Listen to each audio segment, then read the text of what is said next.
ভাদ্র মাসে প্রকৃতি বোধ হয় একটু বেশি উত্তপ্ত থাকে। বাহিরে প্রকৃতি রোদে পড়ে যেন ছারখার হয়ে যাচ্ছে। হসপিটালের ভেতরে অবশ্য কৃত্রিম শীতলকার আবরণ। হসপিটালটা বেশ শুনশান, কোনো অহেতুক শব্দ নেই, কথাবার্তা নেই। সেই শুনশান পরিবেশে গা কাঁপানো উত্তেজনা নিয়ে একটি বিধ্বস্ত পরিবার দাঁড়িয়ে আছে। অপারেশন থিয়েটারের ভেতরে তাদের পরিবারের দুটো উড়ন্ত পাখি ডানা হারিয়ে নিশ্চুপ হয়ে আছে। তন্মধ্যেই তাদের কুটুম বাড়ির ছেলে এমন অপ্রত্যাশিত ঘটনাও যেন ভীষণ অবাক এবং স্তব্ধ করেছে। নুরুল সওদাগর তার ফরমাল পোশাকটা নিয়েই দেয়ালের সাথে লাগানো চার পায়ার উপর চিন্তিত মুখে বসে আছে। তার যেন মনে হচ্ছে যে রহস্যের গর্ত সে খুঁড়েছে তা এত সহজে সমাধান করা যাবে না, খুব গভীরে হয়তো যেতে হবে। নীরবতার জাল কাটল আফজাল সওদাগর গুরু গম্ভীর কণ্ঠে বলল, এখন তো আমাদের একটু বাড়িতেও যাওয়া উচিত, অথচ মেয়ে দুইটার ওই জীবন মরণ অবস্থা। কি যে করব বুঝে উঠতে পারছি না। ভাইজান, মইনের লাশ পোস্টমর্টম করতে নেওয়া হয়েছে। খুব সম্ভবত আজ দেওয়া হবে না, কাল লাশ আসবে। তাই আজ না গেলেও সমস্যা নেই। তাছাড়া চাঁদনি আর মাতাব তো গিয়েছেই। নুরুল সওদাগরের কথা শেষ হতেই বার কয়েক মাথা নাড়ালো আফজাল সওদাগর। খুব মনোযোগ দিয়ে কি যেন ভাবলেনও। কতক্ষণ নিশ্চুপ থেকে নুরুল সওদাগরকে প্রশ্ন করলেন, আচ্ছা, তুমিও তো গিয়েছিলে আজ মহিনদের বাড়িতে, তাই না? ঠিক কি কি দেখেছিলে বা হয়েছিল? হ্যাঁ, আমি আর আমার কয়েকজন কনস্টেবল গিয়েছিলাম প্রাথমিক জিজ্ঞাসাবাদের জন্য। যেহেতু সেদিন কয়েকটা বিরাট কাণ্ড ঘটেছিল, সেহেতু আমাদের সন্দেহের তালিকায় সবার আগে নামটা মইনেরই ছিল। আর যেহেতু চিত্রা কলেজের সামনে আরেকটা কাণ্ড ঘটেছে, তাই দ্বিতীয় সন্দেহ করেছি ও ছেলেকে। কিন্তু ছেলের কাছে পৌঁছতে বেশি দেরি হয়ে গেছিল, যার ফলস্বরূপ সে পালাইছে। এখন আমরা এটা ভাবতে পারি যে সে যেহেতু পালাইছে, আসল দোষী সে। কিন্তু তা নাও হতে পারে, কারণ বাঙালিরা দোষ থেকে বাঁচতে গিয়ে অপরাধ না করেও অপরাধী হয়ে যায়। যেমন ধরেন ছেলেটা, সে হয়তো ভয়ে পালাইছে, কিন্তু আমরা চাইলে তাকে অপরাধী হিসাবে গণ্য করতে পারি। আবার হয়তো সেই অপরাধী। ছেলেটাকে হাতছাড়া করার পর নিশানা ছুড়লাম মইনের দিকে। তাই আজই চলে গেলাম ওদের বাসায়। দেখি চাঁদনির শাশুড়ি দরজা খুলেছে। মইনের কথা জিজ্ঞাসা করায় মহিলা প্রথম কতক্ষণ হইচই করার পরে নিজেই মইনের রুম দেখিয়ে দিয়ে বলছে মইন নাকি ওঠেনি, এখনো ঘুমে। আমরা কয়েকবার মইনকে ডাকলাম, সারা শব্দ না পেয়ে অবশেষে দরজা ভাঙার সিদ্ধান্ত নিলাম। দরজা ভেঙে উদ্ধার করলাম মইনের মৃতদেহ, যা ঝুলেছিল সিলিং ফ্যানের সাথে। মইনের মা সাথে সাথেই জ্ঞান হারান। আমরাও ভীষণ অবাক হলাম। কি ভেবেছি আর কি হলো। চিত্রাদের পরিবারে উপস্থিত প্রত্যেকটা সদস্য ধ্যান দিয়ে সবটা ঘটনা শুনলেন। নুরুল সওদাগরের কথা শেষ হতেই আনমনেই সবাই বেরিয়ে এলো দীর্ঘশ্বাস। হাসিমুখী পরিবারটাই যেন হুট করে দুর্যোগ নেমে এলো। দীর্ঘ 2 ঘন্টার অপেক্ষার অবসান ঘটিয়ে তন্মধ্যে থিয়েটার থেকে বেরিয়ে এলো অভিজ্ঞ ডাক্তাররা। বিচলিত শঙ্কিত প্রাণগুলোর হৃদয় মাঝের লুকায়িত ভীতি যেন আরও বাড়ল। তাদের অস্বাভাবিকভাবে দৌড়াতে থাকা হৃৎপিণ্ডকে শান্ত করে ডাক্তার বললেন, আপনাদের বড় মেয়ের হাতের সার্জারি করতে আমরা সক্ষম হয়েছি। আশা করা যায় কোনো একদিন সে আবার আগের মতো 2 হাত ভর দিয়ে দুনিয়া জয় করতে পারবেন। উপস্থিত প্রাণগুলোতে পানি এলো, ঝলমলে হাসির ঝিলিক দেখা দিল ঠোঁট জুড়ে। সৃষ্টিকর্তার দরবারে লক্ষ কোটি শুকরিয়ায় ভরে দিল। এ যেন উৎসব মুখর পরিবেশে রূপান্তরিত হলো।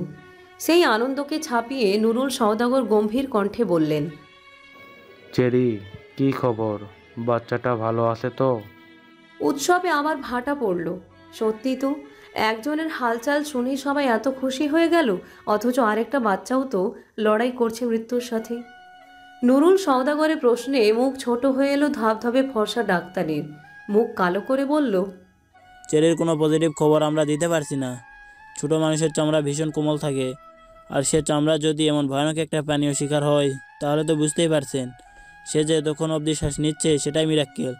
সবটাই সম্ভব হয়েছে অ্যাসিডের পর সেই স্থানে পানি ঢালার কারণে, না হয় বাচ্চাটার শ্বাসনালীও একেবারে পুড়ে যেত। আমরা অবশ্যই একটা সাজেশন দিতে পারি, অ্যাসিডের তত উন্নত চিকিৎসা এখন বাংলাদেশে প্রচলিত হয়নি। আপনারা উন্নত কোনো রাষ্ট্রে যদি ওকে নিয়ে যেতে পারেন তবে হয়তো বাচ্চাটাকে আবার একটা জীবন দিতে পারবেন। ডাক্তারের কথা থামতেই হাউমাউ করে কেঁদে উঠল চেরির মা অবনী বেগম। মুখ চেপে কেঁদে উঠলেন চাঁদনির মা খাদিজা বেগমও। আফজাল সওদাগর বুক চেপে পাথরের ন্যায় বসে রইলেন। সব কেমন যেন বিশ্রী রকমের এলোমেলো লাগছে। মিনমিন করে সে বলল, সব পাপের ফল, পাপের ফল। আজ সারাটা দিন বাহারের ছায়ার দেখাও পায়নি কেউ।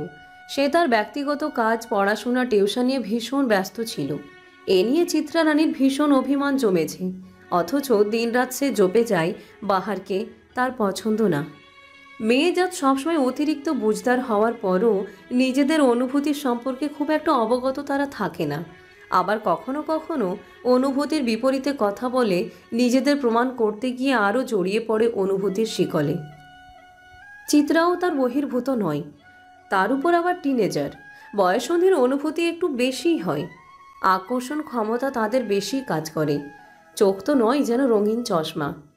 রাত তখন 1:30। হসপিটালের করিডোর জনমানবহীন। চিত্রাদের পরিবারের বেশিরভাগ মানুষ বাসায় চলে গিয়েছে। কেবল ওহি থেকে গেছে চেরির সাথে। আর তুহিন এবং চিত্রার মা নিচে বিশ্রাম নিচ্ছেন। চিত্রার চোখে ঘুম নেই। সারাদিন শুয়ে থাকতে থাকতে পিঠ তার অবশ হয়ে আসছে যেন। অহি আপা কিছুক্ষণ পর পর এসে দেখে যাচ্ছে, আবার মাথায় হাত বুলিয়ে দিচ্ছে, আবার ছুটে যাচ্ছে চেরির কাছে। চেরির আম্মু অসুস্থ হয়ে পড়ায় তাকে বাড়িতে পাঠানো হয়েছে। আর চিত্রার মাও তো দুদিন যাবতে হসপিটালেই পড়ে আছেন। তাই তাকে নিয়ে তার বড় ছেলে নিচে গিয়েছে একটু বিশ্রাম করানোর জন্য।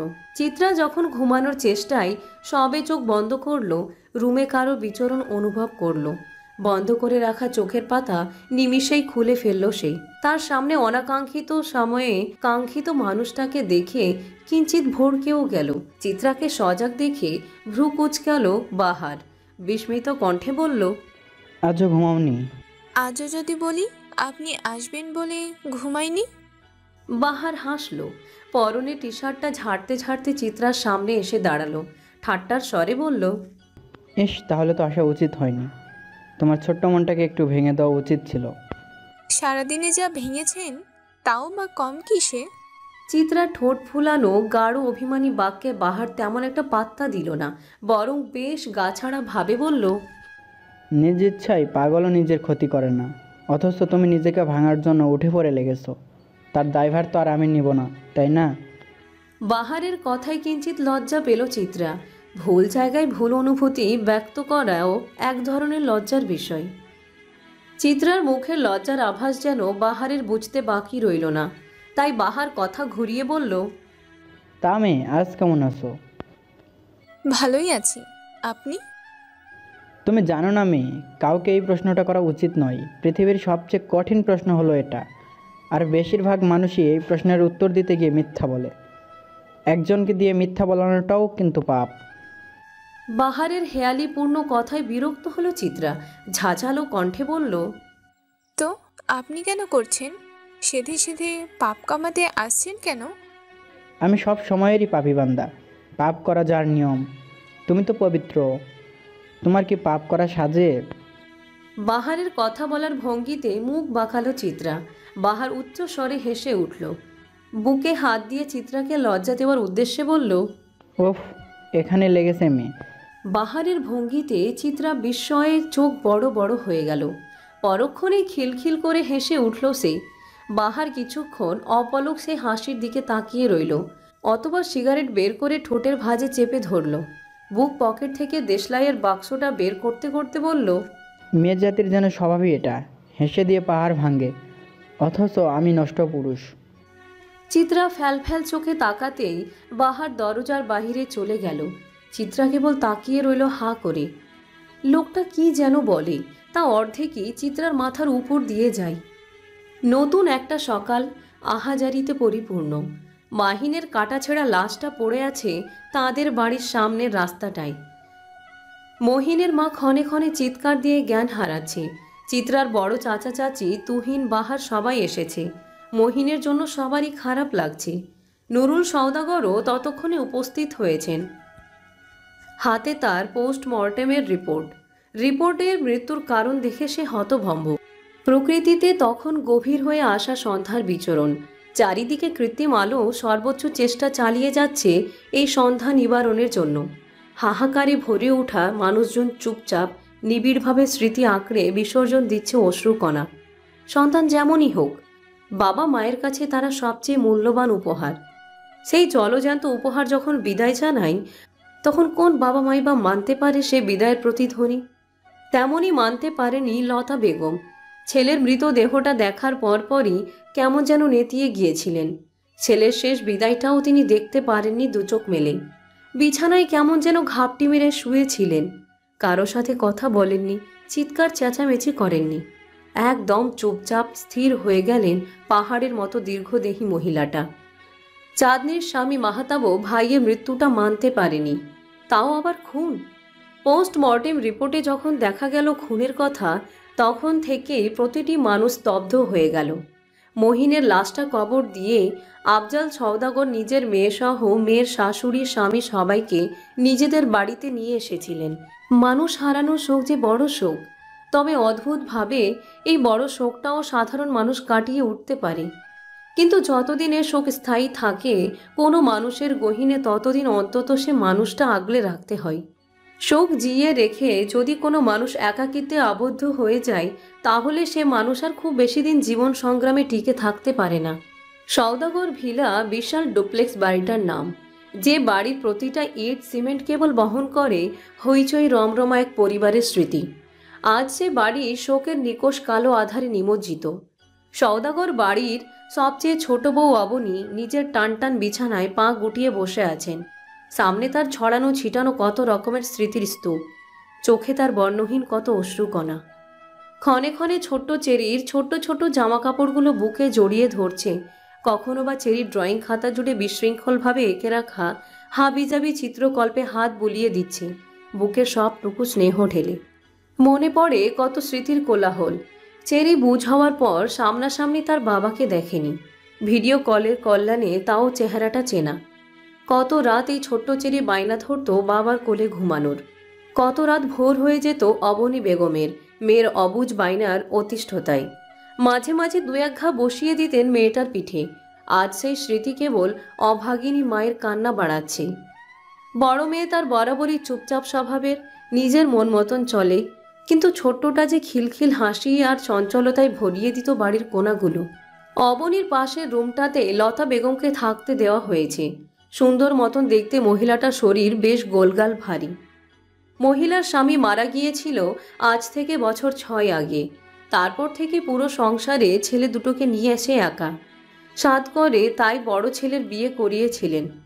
এই তো কদিন আগেই বছর 1 হলো, কিন্তু আজ হুট করে এই কর্কশ মহিলাটাকে নিশ্চুপ করে দিয়ে আদরে ছোট ছেলেটাও বিদায় নিল।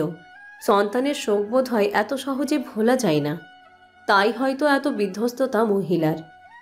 চিত্রার মা বাড়ি নেই, হসপিটালেই তার অবস্থান। মাঝে একটু এসে গোসল করে শাড়ি বদলে গিয়েছেন। বরাবরই সে অন্যান্যদের তুলনায় একটু শক্ত ধরনের, তাই সবাইকে নিয়তির বিধ্বস্ততা ছুঁতে পারলেও তাকে পারেনি। পেশায় সে একজন কলেজ প্রফেসর, এই জন্যই বোধহয় এতটা দৃঢ়তা, এই জন্যই বোধহয় একটা দৃঢ়তা ভাব তার মাঝে সব সময় অবস্থিত। আফজাল সওদাগরের স্ত্রী রোজা সওদাগর নিজের মেয়ের ঘরে বসে আছেন। চাঁদনিরও তো এ শরীরে কম ধকল গেল না, মেয়েটারও তো কারো সাথে প্রয়োজন, কারো সাথ প্রয়োজন। চিত্রার ফুপি আমেনা রহমানও তার ছেলে সমেত চাঁদনির ঘরে বসে আছেন। আমেনা রহমান ডিভোর্সি নারী, স্বামীর ঘর থেকে 1 বছরের সন্তান কোলে নিয়ে বেরিয়ে এসেছিল সে। অতিরিক্ত সরল হওয়ার পরও তার জায়গা হয়নি স্বামীর ঘরে, অতঃপর ভাইদের আশ্রয়ে ঠাঁই পেয়েছেন সে। অভাগিনীর খাতায় তার নামটাও নির্দ্বিধায় লেখা যায়। ভাইয়ের বউরা যতই ভালো হোক, মাঝে মাঝে কথা শোনাতে ভুল করে না। আসলে মানুষজাত এমনই, সুযোগ পেলে তা হাতছাড়া করতে চায় না কেউই, হোক সেটা ভালো কিংবা খারাপ সুযোগ, তাতে কি এসে যায়। সুযোগকে কাজে লাগানোটাই হলো আসল কাজ। পুরো বাড়িতে সবাই যার যার মতন শোকে ডুবে আছেন। প্রতিটা মানুষের জীবনে কত না পাওয়ার গল্পই না থাকে, অথচ মানুষ বাঁচার জন্য তাল মিলিয়ে দুঃখ ছাপিয়ে হেসে যায়। বাড়ির ছাদে চিলেকোঠায় অবস্থানরত ছন্নছড়া ছেলেটারও বোধ হয় এমন কত শত ঘটনাই আছে যা শোকের খাতায় বিশ্রীভাবে লেপটানো, অথচ ছেলে বলেই শোক দেখানোর অধিকার তার নেই। বাহার প্রতিদিন সন্ধ্যাবেলা কিংবা রাতে গোসল করেন, আজও নিয়মের ব্যতিক্রম হয়নি। গোসল করে এসেই পড়ার টেবিলে বসেছেন সে। বইয়ের সারির সবচেয়ে প্রথম বইটা হাতে নিলেন, চাকরির বই। বইটা কতক্ষণ মেলে ধরলেন, পাতা নেড়েচেড়ে দেখলেন, কিন্তু পড়াতে সে মন বসাতে পারল না। ডান হাতের কনুইয়ের দিকে কেটে যাওয়া জায়গাটাতে যেন হুট করে জ্বালা বাড়ল, সাথে জ্বালা বাড়ল বুকের পাঁজরে। হাতের বইটা বেশ শব্দ করেই ঘুণে ধরা টেবিলটার উপরে রাখল। বহুদিন পর আজ যেন তার স্মৃতিরাও কিঞ্চিত মন খারাপ ঘোষণা করে গেল তার হৃদ মাঝারে। কিন্তু বাহারদের তো মন খারাপ করতে নেই, কংক্রিটের হৃদয় কিনা। বাহার নিজের সাথে নিজেই কতক্ষণ ঠাট্টা করল, মন খারাপ ভাবটাকে উড়িয়ে দিতে চাইল তাচ্ছিল্যের কষাঘাতে। কিন্তু আজ আর সে পারল না বরাবরের মতন সে কাজটা করতে। নিজের প্রতি নিজেই বিরক্ত হলো। কাঠের চেয়ারটা পিছে ঠেলে উঠে দাঁড়ালো, টেবিলের নিচে থাকা কালো ব্যাগটা বের করলো। ভাঙা নড়বড়ে ছোট্ট একটা স্টিলের বাক্স থেকে একজোড়া নূপুর বের করলো সে। কতক্ষণ কতগুলো সময় সে তাকিয়ে রইল নূপুর জোড়ার দিকে। ঘরের স্বল্পদামি হলুদ বাল্বের আলোয় বাহারের চোখের কোণে কি যেন উকি দিয়ে উঠল মনে হয়। বাহার ভাই কি কাঁদছে তবে? বাহার ভাইরা তো কাঁদতে জানে না। নূপুর দুটো নেড়েচেড়ে দেখে বাহার, বুকের মাঝে চাপটে ধরে বিড়বিড় করে বলে, বেকারত্বের নৃশংসতায় বাহারদের নূপুর পরানোর ইচ্ছেগুলো পিষে যায় খুব বর্বরভাবে। দারিদ্রতার অভিশাপগুলো বাহারদের বানায় পাথর। অনুভূতির দাবা নলে পুড়তে পুড়তে যে পাথর হয়ে ওঠে অনুভূতিহীন। ভালো থাকিস নূপুর পড়তে না পেরে অভিমান করা অভিমানী। বাহারের নিতান্তই হেরে গিয়েছিল অর্থের অভাবে। দমকা হাওয়া বাহারের ঘরের বেশ কম দামি সস্তার অবগণ্ঠনগুলো উড়িয়ে দিয়ে যায়। সাথে অটল বাহারেরও শরীরও শিরশির করে ওঠে। একটা রাত কত মানুষের হাহাকারের গল্পই না লিখে যাচ্ছে। পরিপূর্ণতার এই পৃথিবীতে মানুষের কত স্বপ্ন অমীমাংসিত রয়ে যায়। রাত ছাড়া এ খবর কি আর কেউ জানে? তন্মধ্যেই বাহারের ঘরের দরজায় ঠক ঠক শব্দ হয়। ধ্যান ভাঙে বাহারের। ততক্ষণে শোকেদের মৃত্যু হয়েছে। বাহার তড়িঘড়ি করে নূপুর জোড়া আবার স্বস্থানে রেখে দেয়। নিজেকে আগের মতন স্বাভাবিক করে দিয়ে দরজা খুলে। দরজা খুলতেই দেখে ওহির হাতে খাবারের প্লেট, মুখে ক্ষীণ হাসি। বাহারকে দরজা খুলতে দেখেই ওহির মুখের ক্ষীণ হাসি বিস্তৃতি লাভ করলো। বাঁকা চোখে তাকিয়ে প্রশ্ন করলো, আপনি কাঁদছিলেন বাহার ভাই? প্রশ্নের সুরে অবাক ভাবটা একটু বেশি ছিল, অথচ বাহারকে বিব্রত বোধ করাতে পারেনি সে প্রশ্ন। বাহার বরং বেশ স্বাভাবিকভাবে উত্তর দিল, কাঁদছিলাম নাকি? কই, আমার তো মনে পড়ছে না। অহি আর চোখে তাকিয়ে মিনমিন করে বলল, আমায় ঘোল খাওয়াচ্ছেন বাহার ভাই? অথচ আমি কিন্তু পুরোপুরি না হলেও কিঞ্চিৎ মানুষের মতিগতি বুঝতে পারি। তার নিজের মতিগতি বুঝতে পারো তো? বাহারকে ভড়কে দিতে চেয়ে ভড়কে গেল ওহি নিজেই। আকস্মিক এই প্রশ্নটা যে সে আশা করেনি তার মুখের ভাবেই তা স্পষ্ট হলো। বাহার ওহির ভড়কে যাওয়া মুখমণ্ডলে দৃষ্টি দিল। অহিকে অবাক করে দিয়ে আরেকটা অপ্রত্যাশিত প্রশ্ন ছুড়ল, তুমি যেন কোন ডিপার্টমেন্টের স্টুডেন্ট? কেন বাহার ভাই? অহির হাতের খাবারের প্লেট নড়ে উঠল। ফ্যাল ফ্যাল করে সে তাকিয়ে রইল বাহারের দিকে। মুখ চোখ নিমিষেই শুকিয়ে গেল মেয়েটার। আমতা আমতা করে বলল, আমার প্রশ্নের উত্তর কি এটা হলো? বাহারের জবাবে থম মেরে গেল ওহি। খুব কষ্টে মুখে হাসি বজায় রেখে ধীর কণ্ঠে বলল, বাংলা ডিপার্টমেন্ট। ও আচ্ছা, Bangla department. The brain fluence, the psychology of marketing, the magic power of sales image, psychology, mind reader ইত্যাদি বইসমূহ কি বাংলা ডিপার্টমেন্টে? কই, আগে তো জানতাম না। নতুন করে নাকি যুক্ত হলো? অহির মুখের ভয়ঙ্কর বিস্ময়তা চোখ এড়ায়নি বাহারের। বাহার যে ইচ্ছাকৃতভাবে অহিকে এই পরিস্থিতিতে ফেলেছে তাও বুঝতে বাকি রইল না অহির। কথা ঘুরানোর আপ্রাণ চেষ্টা চালানো শুরু করলো মানবী। কিভাবে কি বললে বাহার ভাইয়ের মস্তিষ্কের তুখরতার কাছে বাজিমাত করা যাবে সেই ভাবনাতে মত্ত হলো ওহি। এখন মনে হচ্ছে যেচে যেচে বাহার ভাইয়ের ঘরে আসাই উচিত হয়নি তার। বাহারও অহিকে সময় দিল। তার বাজের মতন তীক্ষ্ণ দৃষ্টিতে তাকিয়ে রইল অহির দিকে। অহি ব্যান্ডেজ করা হাতটার উল্টো পিঠ দিয়ে গলায় জমা শিশির বিন্দুর মতন ঘামগুলো মুছে ফেলল। ইতিমধ্যে তার গলা শুকিয়ে কাঠ হয়ে গেছে। কতক্ষণ সে এধার উধার তাকিয়ে মেকি হাসি দিয়ে বলল, আসলে বাহার ভাই, ওইগুলো তো আমার বই না, ভার্সিটির এক বড় আপুর বই। আমার সাইকোলজি সাবজেক্টটা বেশ ভালো লাগে, তাই বড় আপুর থেকে বইগুলো নিয়েছিলাম। আচ্ছা, তাই বলে এতগুলো বই বা ইন্টারেস্ট থাকা ভালো। তা শুনলাম তোমার নাকি শিক্ষক হওয়ার ইচ্ছে, তো ঝোঁক দেখি সাইকোলজির দিকে, ব্যাপারটা কেমন জানো না? শিক্ষক হওয়ার ইচ্ছেটা আমার না, আমার অভিভাবকদের। উত্তরটা বেশ শক্ত কণ্ঠেই দিল অহি। অতপর হাতের খাবারগুলো বাহারের টেবিলের উপর রেখে মাথা নত করে বের হতে নিলে পিছু ডাকলো বাহার। বেশ খোঁচা মেরেই বলল, সেদিন আমাকে বলেছিলে না আমি আগাগোড়া পুরোটাই নকল মানুষ? আমি পুরোটা নকল মানুষ হলে তুমি পুরোটাই ভ্রম অহি, তুমি অকল্পনীয় ভ্রম। অহি দাঁড়ালো, নরম চোখে তাকালো বাহারের দিকে, বিবশ হয়ে আচমকাই বলে উঠল, ভ্রম আর নকল মিলে গিয়ে ইতিহাস রটলে খারাপ হয় না, তাই না বাহার ভাই? বাহার উত্তর দিল না। উত্তর দেওয়ার প্রয়োজন বোধ করলো না যেন। হেলতে দুলতে সে নিজের টেবিলের উপর বসলো। ভাতের থালা থেকে খুব আয়েসে ভাত মাখিয়ে মুখে তুলে নিল। অহি কেবল তাকিয়ে রইল এক ধ্যানে। বাহার ভাই মানেই যেন এক আকাশ মুগ্ধতা। শোক পালনের আধার রাত্রির গভীরতায় যখন সবাই ঘুমে মগ্ন, নুরুল সওদাগর তখন নিজের মেয়ের কেবিনে দাঁড়িয়ে আছেন। চোখ মুখ তার কাট কাট শক্ত। সারাদিন কেশ নিয়ে ছোটাছুটি করে এই মাত্রই হসপিটালে এসেছে সে। চিত্রা তখন আধো ঘুম আধো জাগরণে। বাবাকে কেবিনের দরজায় দেখতেই আধো ঘুম কেটে গেল তার। মুনিয়া বেগম নিজের স্বামীকে দেখে ততটাও অবাক হলেন না, বরং স্বাভাবিক কণ্ঠে বললেন, এখানে যে, এটা তো চেরির রুম না, এটা চিত্রার রুম। খোঁচা মারার জন্যই যে কথাটা বলা সেটা বুঝতে বাকি রইল না নুরুল সওদাগরের।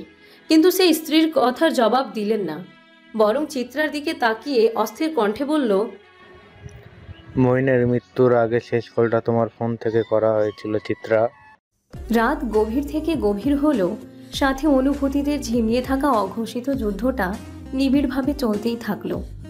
ঘড়ির কাঁটায় তখন সময় 1:47। চিত্রার কেবিনের ভেতর চিত্রাসহ আরও দুটো মানুষও নিস্তব্ধ হয়ে আছেন। নুরুল সওদাগরের কথা থামতেই বাহারের হুট করে আগমনের কথার স্রোত একটু ভিন্ন দিকে গেলেও অতঃপর তা আবার আগের জায়গাতেই এসে খুঁটি বাঁধল। মুনিয়া বেগম স্বামীর দিকে বিস্ময় ভরা দৃষ্টি নিয়ে তাকিয়ে রইলেন কিয়ৎক্ষণ। অতঃপর খুব ধীরে ছোট কণ্ঠে বললেন, কি বলছো? বুঝে শুনে বলছো তো?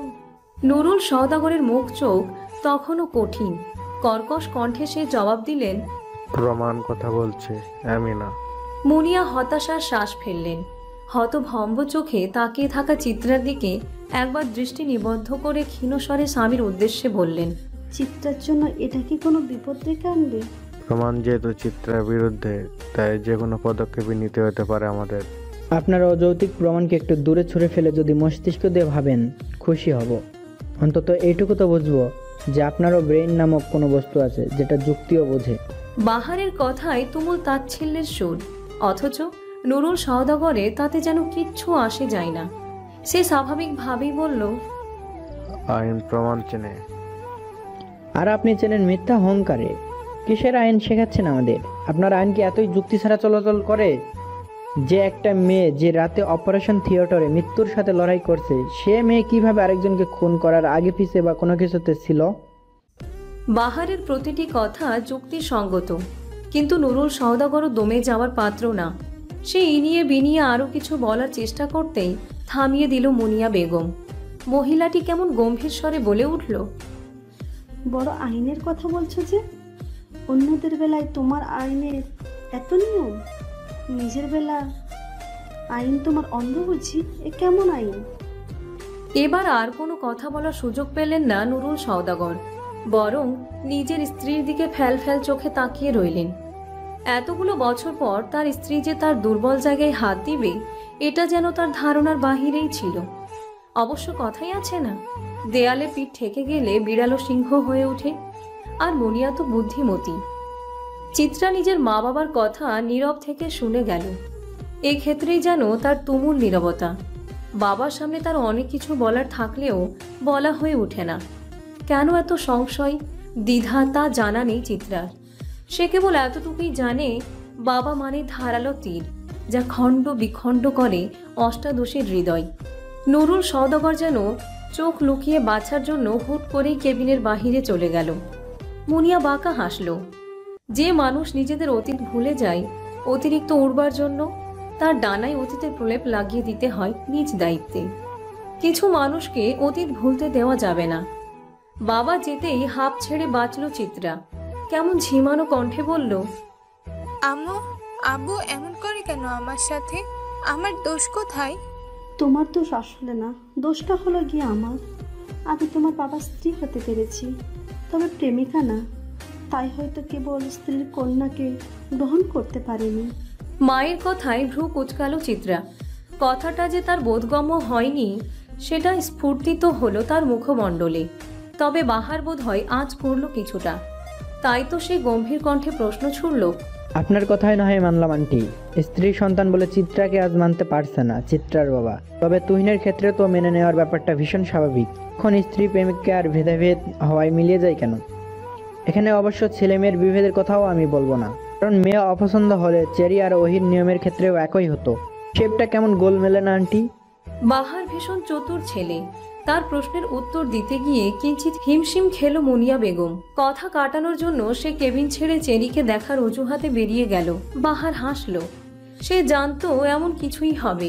কেবিন খালি হতেই বাহার এসে চিত্রার সামনে দাঁড়ালো। চিত্রারও ততক্ষণে দৃষ্টি গেল বাহারের উপর। বাহারের শরীরে ডালিয়া রঙের টি শার্ট, যেটার বাহুর দিক দিয়ে ঘামে ভিজে আছে। মুখে খোঁচা খোঁচা দাড়ি। উচ্চতা অনেক হলেও সুঠাম দেহি বলা যাবে না তাকে। বেশি ছিমছাম গড়নের। গায়ের রঙও তো আর তত ফর্সা নয়। একদম সাধারণ একজন পুরুষ, অথচ কতটা চুম্বকের মতো আকর্ষণ শক্তি লোকটার ভিতরে। বাহার গলা পরিষ্কার করার মতন শব্দ করল, অতঃপর বলল, নারী তুমি হও যদি দাস, উপহাস হবে তোমার ভাগ্যের নির্মম পরিহাস। এই দু লাইনের তাৎপর্যটুকু বোধগম্য হলো না চিত্রার। সে ভীষণ অবাক হলো। অবাক মিশ্রিত কণ্ঠেই বলল, এটা কি ছিল? ধরতে পারো সাবধান বাণী, যা তোমার জন্য ছিল। নিজের বাবাকে দেখো, ও দুনিয়ার সবচেয়ে বিরক্তিকর ব্যক্তি আমার কাছে তখন তোমাকে লাগে। তোমার প্রতি বিরক্তি আমি কত রকমের ঢেকুর তুলি, তুমি এত বিরক্তিকর কেন? বাহার ভাইয়ের মুখ চোখ ভাঁজ করা কথার ধরনে তেতে উঠল অষ্টাদশীর হৃদয়। অযাচিত আন্দোলন ঘোষণা করল হৃদয় তোলপাড় করে। সে অসহ্য রকমের রাগ ঝেড়ে বলল, আমি বিরক্তিকর? আমি? আপনি তো জলজ্যান্ত বিরক্তির কারখানা। আবার আসছে আমাকে বলতে ভূতের মুখে রাম নাম। অথচ এই বিরক্তির কারখানাকে হৃদয় মাঝে পুষে রেখে প্রতিনিয়তই কতই না আনন্দ উৎসব করছো মেয়ে। চিত্রার কথা থেমে গেল। আকাশচুম্বী রাগ ফুরুত করে হাওয়ায় মিলিয়ে গেল। লোকটা উচিত সময়ে উচিত কথা বলে কিভাবে? অথচ চিত্রা ঝগড়ার সময়ে সঠিক কথাটা ভুলে যাওয়ার কারণে মাঝে মাঝেই ঝগড়ায় হেরে গিয়ে কেঁদে ফেলে। নিজের বাবাকে দেখে তুমি যখন মুখ চুপ করে থাকো, দুনিয়ার সবচেয়ে বিরক্তিকর ব্যক্তি আমার কাছে তখন তোমাকে লাগে। চুপ থাকলে তোমাকে খারাপ লাগে না মেয়ে, তবে তোমার বাবার সামনে চুপ করে থাকাটা ভীষণ বাজে স্বভাব। বাবা মাকে অবশ্যই সম্মান করা উচিত, তবে যে মানুষ তোমাকে উঠতে বসতে অসম্মান করে বুকের মাঝে আস্ত একটা রগডগে ঘা তৈরি করে দিচ্ছে, তার সামনে চুপ করে থাকাটা নেহাতি পরাণিততা।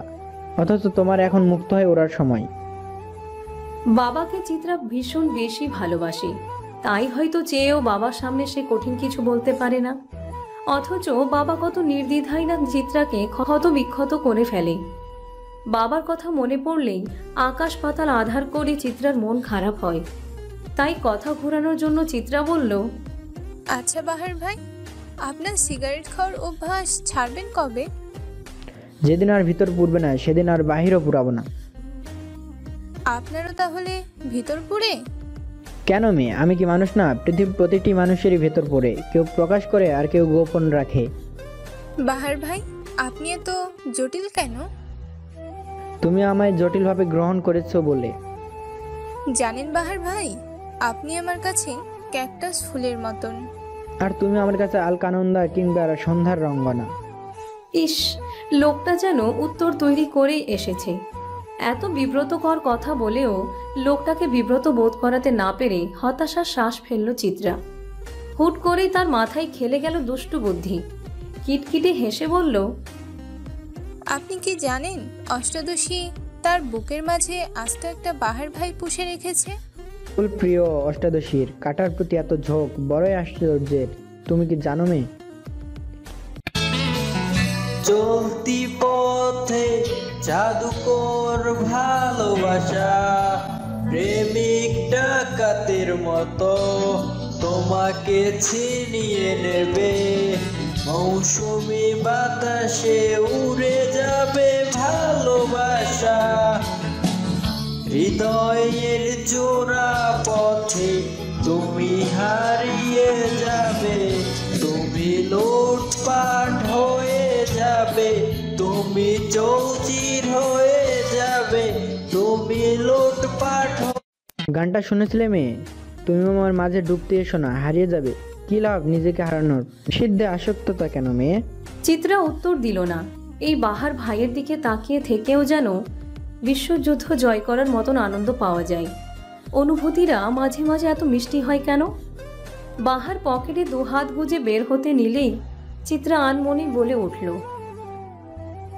আপনি আমার হুট করে বুকের বাঁ পাশের ব্যথা বাহার ভাই, আপনি আমার মন কেমনের রোগ, আপনি আমার বৃষ্টি দিনের ভিজে যাওয়া চুপচুপে সাদা শাড়ি, আপনি আমার শখ বাগানের ক্যাকটাস ফুল, আপনি আমার সহজ সরল অঙ্কের সারের দেওয়া লাল কালিতে ফুটে ওঠা কিঞ্চিত ভুল, আপনি খুব খারাপের বহিঃপ্রকাশ, কিন্তু আপনি আমারই কেবল।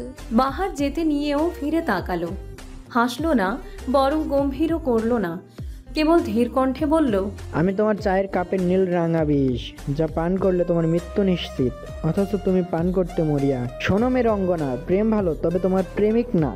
ভাদ্র মাস শেষ, সময়টা ঠিক আশ্বিনের দ্বিতীয় দিন। দীর্ঘ 9 দিন পর চিত্রা পা রাখলো নিজের শখের বাড়িতে। রোগা সোগা চোখ মুখ, শরীর শুকিয়ে গেছে, গায়ের রংটাও কেমন হালকা মেটে রং ধরেছে। তবে এখন সে কিছুটা সুস্থ, স্বাভাবিকভাবেই হাঁটাচলা করতে পারছে। ইতিমধ্যে চেরিকে বাহিরের দেশে নেওয়ার বন্দোবস্ত প্রায় শেষের দিকে। চেরির কোনো উন্নতি দেখা দিচ্ছে না। চিত্রা বাড়িতে পা রাখতেই থম মেরে থাকা বাড়িটা উৎসব মুখর হয়ে উঠল। কিঞ্চিত হইচই শোরগোল শোনা গেল, কিন্তু এর মধ্যেই ছাদ থেকে চিত্রাদের বাড়ির কাজের মেয়ে দোয়েলের চিৎকার ভেসে এলো। সবাই হুড়মুড় করে ছাদে যেতেই অবাকে হা হয়ে রইল। চিত্রার রঙ্গনা, মৌসন্ধ্যা, পিচ ফুল সহ আরও অনেকগুলো ফুল গাছ মাটিতে পড়ে আছে। দেখেই বোঝা যাচ্ছে ইচ্ছাকৃতভাবে কেউ এ কাজটা করেছে। সন্ধ্যার প্রকৃতি তখন বিষণ্ণ, সাথে বিষণ্ণ অষ্টাদশীর হৃদয়। দুপুর হতে এ অবধি সে কেঁদেছে, কাঁদতে কাঁদতে চোখ মুখ প্রায় ফুলে যাওয়ার উপক্রম। তার জীবনের সবচেয়ে কোমল একটা অংশ হলো তার শখের বাগান, অথচ কেবল আজ না, প্রায় এ নিয়ে 2 বার তার সাথে এই ঘটনা ঘটেছে। কে বা কারা এই কাজটা করে এটা বোধগম্য না কারোরই। কেবল চোখ মেলে দেখতে হয় শখ বাগানের বিধ্বস্ততা। প্রথম যখন এরকম ঘটনা ঘটল, তখন প্রকৃতিতে কেবল আষাঢ় মাস এসেছে। দিন রাত কেবল বসন্তধারা আপন গতিতে ঝরে যায়। এমনই টানা 2 দিন বৃষ্টির পর ক্ষান্ত হলো প্রকৃতি। বাহার তখন ট্যুরে গিয়েছে, চিত্রারও শরীরে জ্বর, তাই আর বাগানের যত্ন নেওয়া হয়নি। অথচ 2 দিন পর প্রকৃতির ঝড়ের সাথে চিত্রার শরীরে জ্বর কমতে চিত্রা ছাদে গেল নিজের প্রিয় গাছগুলোকে ছুঁয়ে দেওয়ার জন্য। কিন্তু ছাদে উঠে সে হতভম্ব। বাগানের সবচেয়ে সুন্দর সুন্দর ফুল গাছগুলোর টব ভেঙে একাকার। বৃষ্টির পানিতে টবের পানি ধুয়ে মুছে কাদায় মাখামাখি ছাদ। সেদিন চিত্রা পাগলের মতন কেঁদেছিল। সবাই বলেছে ঝড়ের কারণে হয়তো টবগুলো পড়ে ভেঙে গিয়েছে, অথচ চিত্রা বিশ্বাস করেনি, মানেনি সে কথা। কারণ যে ফুলের টবগুলো ভেঙেছে সেগুলোই নিচেই রাখা ছিল। ওগুলো ঝড়ের বাতাসে পড়লে খুব বেশি হলে টব ফেটে যেত, কিন্তু এমন বিশৃঙ্খলভাবে ভাঙত না। চিত্রার কান্না দেখে সেদিন বিকেলেই তুহিন অনেকগুলো ফুলের চারা এনে দিয়েছিল। অতপর একটানা 2 দিন কান্নাকাটির পর চিত্রা সে ব্যথা ভুলেছে। আজ আবার এতগুলো মাস পর একই ঘটনা ঘটল। বাড়িতে এতগুলো মানুষ থাকা সত্ত্বেও ফুলের টবের কি নির্মম অবস্থা। ঘরের দরজায় তুমুল শব্দ হতেই ধ্যান ভাঙল চিত্রার। চোখের অশ্রু ততক্ষণে বোধহয় ফুরিয়ে এসেছে। চিত্রা কাঠের দরজাটার দিকে দৃষ্টি দিল, গভীরভাবে বোঝার চেষ্টা করল কে এসেছে। তন্মধ্যে ওহির ডাক ভেসে এলো, চিত্রা, দরজা খোল তো, দেখি দরজাটা খোল। অহি আপা হসপিটালেই ছিলেন সারাদিন, হয়তো এখন এসেছে। বাড়ির পরিস্থিতিও তো তত ভালো না। ঘরের দৌড় দিয়ে বসে থাকাটা আদৌ মানানসই? চিত্রা জানে এ কাজটা বেমানান, তবুও সে কাজটা করেছে। প্রিয় কিছুর কিঞ্চিত ক্ষতিও যে ভেতরটা ভেঙে দেয়, হোক সেটা মানুষ কিংবা বস্তু। চিত্রার ভাবনার মাঝেই বাহির থেকে অহির আবার ডাক ভেসে এলো, চিত্রা, খোল না দরজাটা। চিত্রা সারাদিনের অনশন ভাঙল। ঘরের দরজা বন্ধ করে রাখার প্রতিজ্ঞাটাও ঝিমিয়ে এলো। অলস শরীর নিয়ে উঠে দাঁড়ালো সে। ধীর গতিতে দরজাটা খুলে দিতেই মুখমণ্ডলের সামনে দৃশ্যমান হলো অহি আপার নিষ্পাপ সাধাসিধে চেহারাটা। চিত্রাকে দরজা খুলতে দেখেই বাড়ির সদস্যদের প্রাণে পানি এলো। একে একে চিত্রার মা, বড় মা ছুটে এলো। হুড়মুড় করে ঢুকে পড়ল চিত্রার ঘরে। চিত্রা তখনও নিরুত্তর। চিত্রার শ্যামলা রঙের কারণে অধিক কান্নার পরেও গালে লাল আভা দেখা দেয়নি, কিন্তু চোখ মুখে তখনও অশ্রুকণাদের আধিপত্য। চিত্রার মা মুনিয়া বেগম মেয়ের গালে হাত রাখলেন।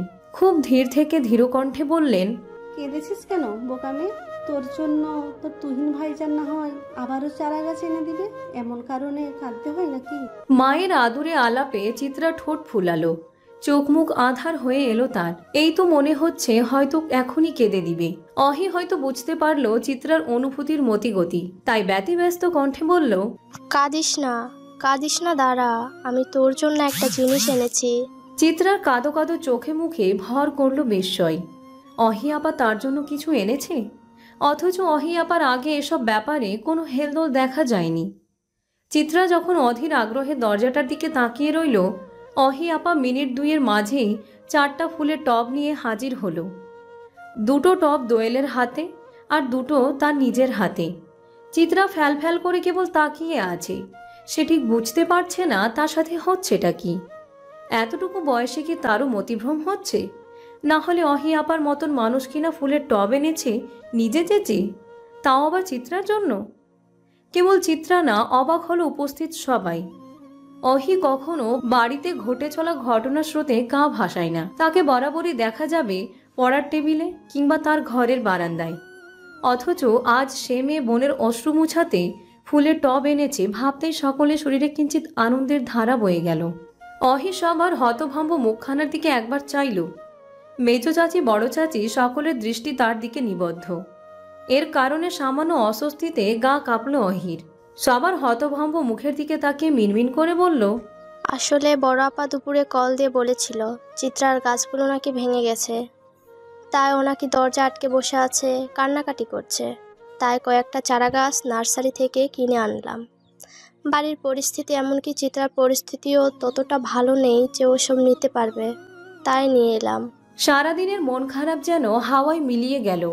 চিত্রা বরাবরই অহি আপাকে পছন্দ করে বেশি।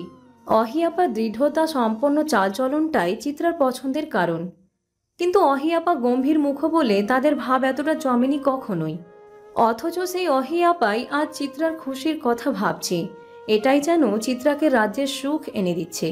চিত্রা ছুটে এলো অহির দিকে, খুব শক্ত করে জড়িয়ে ধরল অহি আপার ছোটখাটো শরীরটা।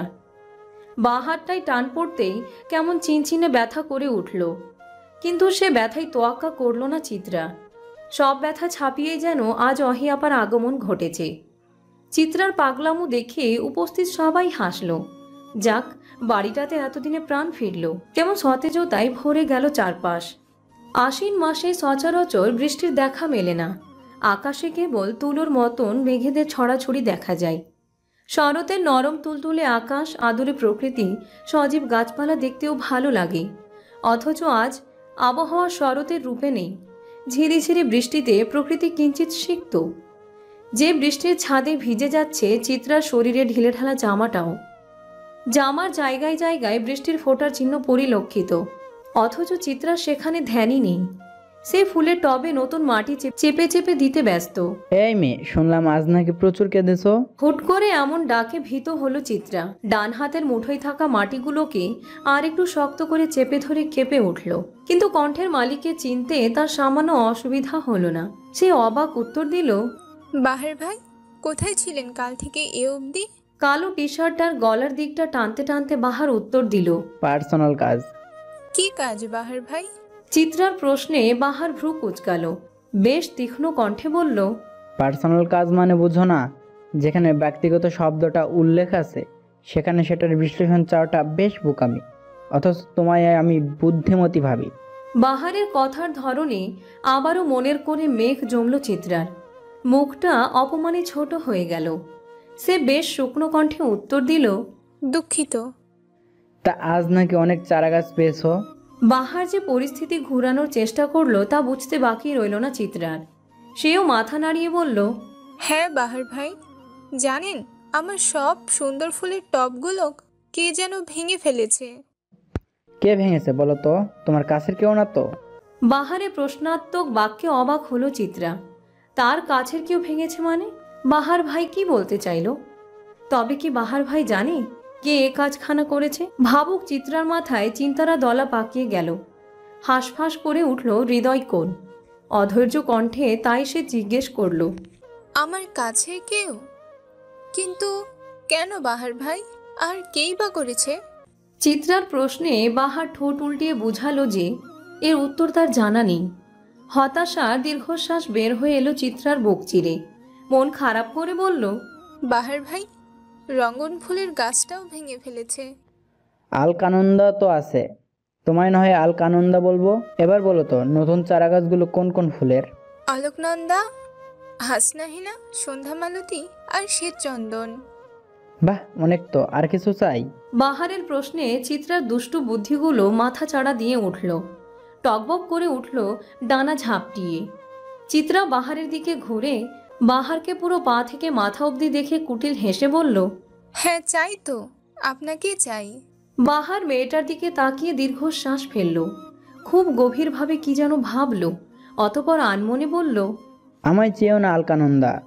আমায় চাইলে বড় জোর প্রাপ্তির খাতায় বিরাট এক শূন্যতার হাহাকার মিলবে, আমায় মিলবে না। বাহার দাঁড়ালো না আর। কাঁধের ব্যাগটা শক্ত করে ধরে নিজের ঘরে চলে গেল। চিত্রা কেবল সে যাওয়ার দিকে তাকিয়ে রইল কিছুক্ষণ। মানুষটাকে বেশ ক্লান্ত দেখাচ্ছে। মাঝে মাঝে মানুষটা কোথায় উধাও হয়ে যায়। রাত 10টা। অনেকগুলো দিন পর সওদাগর বাড়িতে রাতের খাবারের সময় নক্ষত্রদের মেলা বসল। বড় চাচি, বড় চাচা, মুনিয়া বেগম, নুরুল সওদাগর, তুহিন, চাঁদনি, মাহাতাব, লতা বেগম, চিত্রার ফুফি, অহি, চিত্রা, দিশান, ত্রিশান সব খাবার টেবিলে উপস্থিত। মুনিয়া বেগম তার বড় চা এবং চিত্রার ফুপি অবশ্য খাবার বেড়ে দিচ্ছে, আর বাকিরা খাবার খাওয়াই মগ্ন। এর মাঝে সিঁড়ি বেয়ে বাহারকে নিচে আসতে দেখে ডাক দিল নুরুল সওদাগর। এই ছেলে দাঁড়াও, কত আছে? যেহেতু তাদের মেইন দরজার বাহিরে ছাদের সিঁড়ি, সেহেতু সবাই বাহারকে তেমন খেয়াল করেনি। নুরুল সওদাগরের ডাকেই সবার দৃষ্টি বাহারের দিকে গেল। বাহারও হয়তো প্রস্তুত ছিল না হুট করে ডাকের। তাও আবার নুরুল সওদাগর এমন অনাকাঙ্ক্ষিত সময় ডাকবে, সেটা যেন ভাবনার বাহিরে। থমথমে পরিবেশে সকলের অবাক দৃষ্টির দিকে চোখ বোলালো নুরুল সওদাগর। অতপর ভাত নাড়তে নাড়তে বেশ ধীর কণ্ঠে বলল, ভেতরে এসো, অত দূর থাকলে কথা বলে স্বাচ্ছন্দ্য বোধ করবো না। দূরের মানুষ দূরে থাকাই ভালো, আপনি বলুন, আমি শুনছি। বরাবরের মতনই বাহারের কাঠখোট্টা জবাবে বিরক্ত হলেন নুরুল সওদাগর। হাতে নেওয়া ভাতের লোকমাটা আবার থালায় রেখে দিল সে। কপাল কুঁচকে গম্ভীর কণ্ঠে বলল, আমাদের সন্দেহ তালিকায় কিন্তু তুমিও আসো, তাই এমন কিছু করো না যেন সন্দেহ প্রখর হয়। এটা তো স্বাভাবিক কথাই। যে লোক নিজের মেয়েকে সন্দেহের তালিকায় রাখতে পারে সে যে আমাকেও রাখবে, এটা আমি জানি। নতুন কোনো খবর থাকলে বলেন। এমন একটা খবর পাওয়ার পর অন্য কেউ হলে ঘাম ছুটে যেত হয়তো, অথচ এই ছেলের কেমন গা ছাড়া ভাব। বিরক্তিতে তেতো হয়ে উঠল নুরুল সওদাগরের অনুভূতি। সে আর কথা না দমিয়ে রেখে বেশ ধমকে বলল, কাল তুমি কোথায় গেছিলে? তুমি কি জানো আজ শহীদের উপর এসিড নিক্ষেপ করা বাইকের ছেলে দুটিরই লাশ পাওয়া গেছে। কাল তুমি শহরে ছিলে না? আজ শহরের বাইরে খুব পুরনো একটা বাড়ি থেকে ছেলে দুটোকে পাওয়া গেছে। মঈন যেদিন খুন হলো সেদিনও তোমার খোঁজ খবর ছিল না। হিসেবগুলো কেমন একে একে মিলে যাচ্ছে, খেয়াল করছো? অহির সবেমাত্র মুখে দেওয়া ভাতের লোকমাটা গলায় আটকে গেল নুরুল সওদাগরের কথা শুনে। নাকে মুখে খাবার উঠে বাজে অবস্থা। নুরুল সওদাগরের বলা কথাটা সবাইকেই যেন অবাক করে তুলল। শেষমেশ কিনা লোকটা বাহারের দিকেও আঙ্গুল তুলল। সবাই যখন ব্যতিব্যস্ত হয়ে অহের দিকে পানি তুলে দিল, বাহার তখন হো হো করে হেসে উঠল। একটা ছন্নছাড়া ভাব নিয়ে বলল, পুলিশদের কি কাজই এটা? অপরাধী না পেলে ওরে অপরাধী বানিয়ে দেওয়া, এ কেমন বিচার? যাই হোক, আপনার দরকারি কথা কি শেষ? আমি এবার যাই। নুরুল সওদাগর ড্যাব ড্যাব করে তাকিয়ে রইল। এ ছেলের মনে প্রাণে কি একটুও ভয় নেই? এমন একটা কথা শোনার পরও একটা মানুষ এত স্বাভাবিক কি করে থাকে? ভাবতেই হতাশার একটা শ্বাস বেরিয়ে এলো। নুরুল সওদাগরের চুপ থাকা দেখে আফজল সওদাগর বেশ শীতল কণ্ঠে বাহারকে বলল, যেহেতু আইনের চোখ তোমার দিকে পড়েছে, একটু সাবধানে থেকো। আচ্ছা, সাবধানে না থাকলে কি হবে? কেঁচো খুঁজতে গিয়ে কেউটে বেরিয়ে আসবে নাকি? বাহারের কথার ধরনে সবাই হতভম্ব চোখে তার দিকে তাকিয়ে রইল। বাহার অবশ্য তার ধার ধারল না, বরং খুব স্বাভাবিকভাবেই হাঁটতে হাঁটতে মেইন গেট পেরিয়ে রাস্তায় চলে গেল। রাতের রাস্তা আবার তার খুব প্রিয়। নিশ্চুপ হয়ে সবাই কেবল বাহারের যাওয়ার দিকে তাকিয়ে রইল। নীরবতাকে ভেঙে আফজল সওদাগর কথাকে অন্যদিকে ঘুরিয়ে বললেন, আচ্ছা, তোমার কি মনে হয় নুরু, ওই ছেলে দুইটিকে কে মেরেছে? কোনো ক্লু পাচ্ছি না ভাইজান। যদি মঈন ওদের দিয়ে কাজটা করায় তাহলে মঈন তো মারাই গেছে। ওদের খোঁজ জানলো কে? আর খুব সম্ভবত মঈনকে যে মেরেছে সেই কাজটা করেছে। তোমরা কি সত্যি সত্যি বাহারকে সন্দেহ করছো? হ্যাঁ ভাইজান, সন্দেহের খাতায় তো সবার নামই রাখতে হয়। আর কেসটা এত জটিল হচ্ছে যে না রেখে উপায় নেই। আফজল সওদাগর হতাশার একটা শ্বাস ফেললেন। কি যেন বলতে না পারায় ছটপট ভাব ফুটে উঠল মুখে। কেউ খেয়াল করল কিনা কে জানে। মাঝে অতিবাহিত হলো আরও 2 দিন। আজ চেরিরা চলে যাবে দেশ ছেড়ে। রাত 9:30টার ফ্লাইট। সওদাগর বাড়িতে ঘোর শোকের ছায়া। বাচ্চাটার জ্ঞান ফিরলে কেমন তাকিয়ে থাকে, আবার ঘুমের ওষুধের জোরে ঘুমিয়ে যায়। কোনো কথা বলে না, কেমন জড় পদার্থ। অথচ এই মেয়ের হাসিতেই বাড়িতে মুক্তা ঝরত। বাড়ির ড্রয়িং রুমের সকলে নিস্তব্ধতা যেন হাহাকার করে উঠছে। অবনী বেগম কেবল ধীর স্বরে কেঁদে যাচ্ছেন। অবশেষে অনবরত কান্না থামানোর জন্য ধমক দিলেন মুনিয়া বেগম। শক্ত কণ্ঠে বললেন, এত কান্নাকাটি করছো যে? সেই ভিনদেশে গিয়ে শক্ত থাকবে কিভাবে? তোমার সাথে কিন্তু কেউ থাকবে না। এখন থেকেই তো শক্ত হতে হবে। আপনি আর সন্তানের মর্ম কি বুঝবেন? পরগাছা লাগিয়েছেন। বজ্রপাত হলেও যেন এমন ভয়ঙ্কর নিশ্চুপতা হতো না যতটা এই কথার প্রভাবে হয়েছে। অপ্রত্যাশিত কথাটা যেন বাড়ির গহীনে রোপণ করে রাখা অনেক বছরের ভিত্তিটাকে খানিক নাড়িয়ে দিল। উপস্থিত সবাই বিস্ফোরিত নয়নে অবনীর দিকে তাকিয়ে রইল। কথাদের তীক্ষ্ণ আন্দোলনেই যেন চুপ করে গেল সবাই। অনেকের কাছে বোধগম্য হলো না অবনী কি বলছে, আবার অনেকে মানতে পারছে না অবনী এমন কিছু বলেছে। আফজল সওদাগরের স্ত্রী রোজা সওদাগর ভয়ঙ্কর এক ধমক দিয়ে উঠলেন ছোট যাকে। চোখ রাঙিয়ে বললেন, আক্কেল জ্ঞান কি শোকে খেয়ে ফেলেছিস? কোথায় কাকে কি বলতে হবে তা কি ভুলেই গেলি? পুরনো কাসুন্দি ঘাটলে কেবল গন্ধ ছাড়া কিছুই বের হবে না। ওহির মা, তুই নিজের পায়ে নিজে কুড়াল মারিস না, তবে অতীতের অনেক কিছু বের হবে। অবনী হয়তো নিজেও প্রস্তুত ছিল না এমন একটা কথা বলার জন্য। অতিরিক্ত শোকে আর রাগে মানুষের বিবেক বুদ্ধির লোপ পায়। তখন তারা কি বলে করে তা নিজেরাও জানে না। তাই অতিরিক্ত রাগে বা শোকের বলা কথার আঘাতে অনেক মানুষ হারায়। অবনী নিজের ভুল বুঝতে পেরে থতমত খেয়ে গেল। আমতা আমতা কণ্ঠে মুনিয়া বেগমের উদ্দেশ্যে বলল, ছোট আপা, আপনাকে আসলে ওভাবে কথাটা বলতে চাইনি। আসলে সন্তানের চিন্তায় মাথাটা খারাপ হয়ে গেছে, বুঝেনি তো। না অবনী, আমি আসলে বুঝি না সেসব। পরগাছা লাগিয়েছি কিনা। মুনিয়া বেগমের খোঁচা মারা কথাটা ঠিক গায়ে লেগে গেল অবনীর। মুখ ছোট হয়ে এলো তার। বাড়ির ছোট সদস্য তুহিন, ত্রিশান, দিশান, চিত্রা, অহি কেবল দেখে গেল এই নীরব যুদ্ধ। তারা হয়তো যুদ্ধের ভাষা কিছুই বুঝল না, কিন্তু এতটুকু তারা ঠিকই জানে যে মুনিয়া আর অবনী নামের নারী দুজন সবসময় একে অপরের বিপরীতে শীতল একটা যুদ্ধ চালিয়ে যান। অন্যান্য সময় হলে এই যুদ্ধের কোনো কিছুতেই তারা আগ্রহ প্রকাশ করত না, কিন্তু আজকের ব্যাপারটা একদমই ভিন্ন। আজকে কথার ভাষাগুলো কেমন যেন বিষাক্ত তিক্ত কিছু দ্বারা মোড়ানো। এই শীতল যুদ্ধকে স্থগিত করতে রোজা সওদাগর গম্ভীর স্বরেও বলে উঠলেন, বাচ্চাদের সামনে তোদের কথাগুলো বেমানান। এতটুকু বোঝার ক্ষমতা তোদের থাকা উচিত। বড় চাচি, ছোট চাচি অমন কথা বললো কেন? আম্মু কেন বুঝবে না সন্তানের কষ্ট? আম্মুর আমরা আছি না? এসব কেন বললো ছোট চাচি? ঠিক এই ভয়টাই পেয়েছিল ঘরের বড় সদস্যরা। চিত্রার প্রশ্নে তাদের ভেতর ভয়ের দানাগুলো কেমন শিরা উপশিরায় ছড়িয়ে গেল। নুরুল সওদাগর ধমকে উঠলেন মেয়েকে। এই তুমি বড়দের মাঝে কথা বলছো কেন? তুমি কখনো ঠিক হবা না, তাই না? বড়রা ছোটদের মাঝে এমন অহেতুক কথা বলতে পারলে ছোটদেরও সে কথার বিশ্লেষণ চাওয়ার অধিকার আছে। আব্বু, আপনি ধমকটা সঠিক জায়গায় ব্যবহার করতে পারেননি বলে আজ মানুষ এসব কথা বলার সুযোগ পেয়েছে। তুহিন সবসময়ই গম্ভীর ছেলে, কিন্তু সঠিক জায়গায় সঠিক কথা বলতে সে ভোলে না। বোনকে প্রচুর ভালোবাসে কি না? নুরুল সওদাগরের ধমকে চিত্রার চোখে জলেরা অবাধ্য হলো। টইটুম্বুর হয়ে ঘর বসালো চোখের ভেতরের আস্তরণে। ঠোঁট ফুলিয়ে কান্না এলো।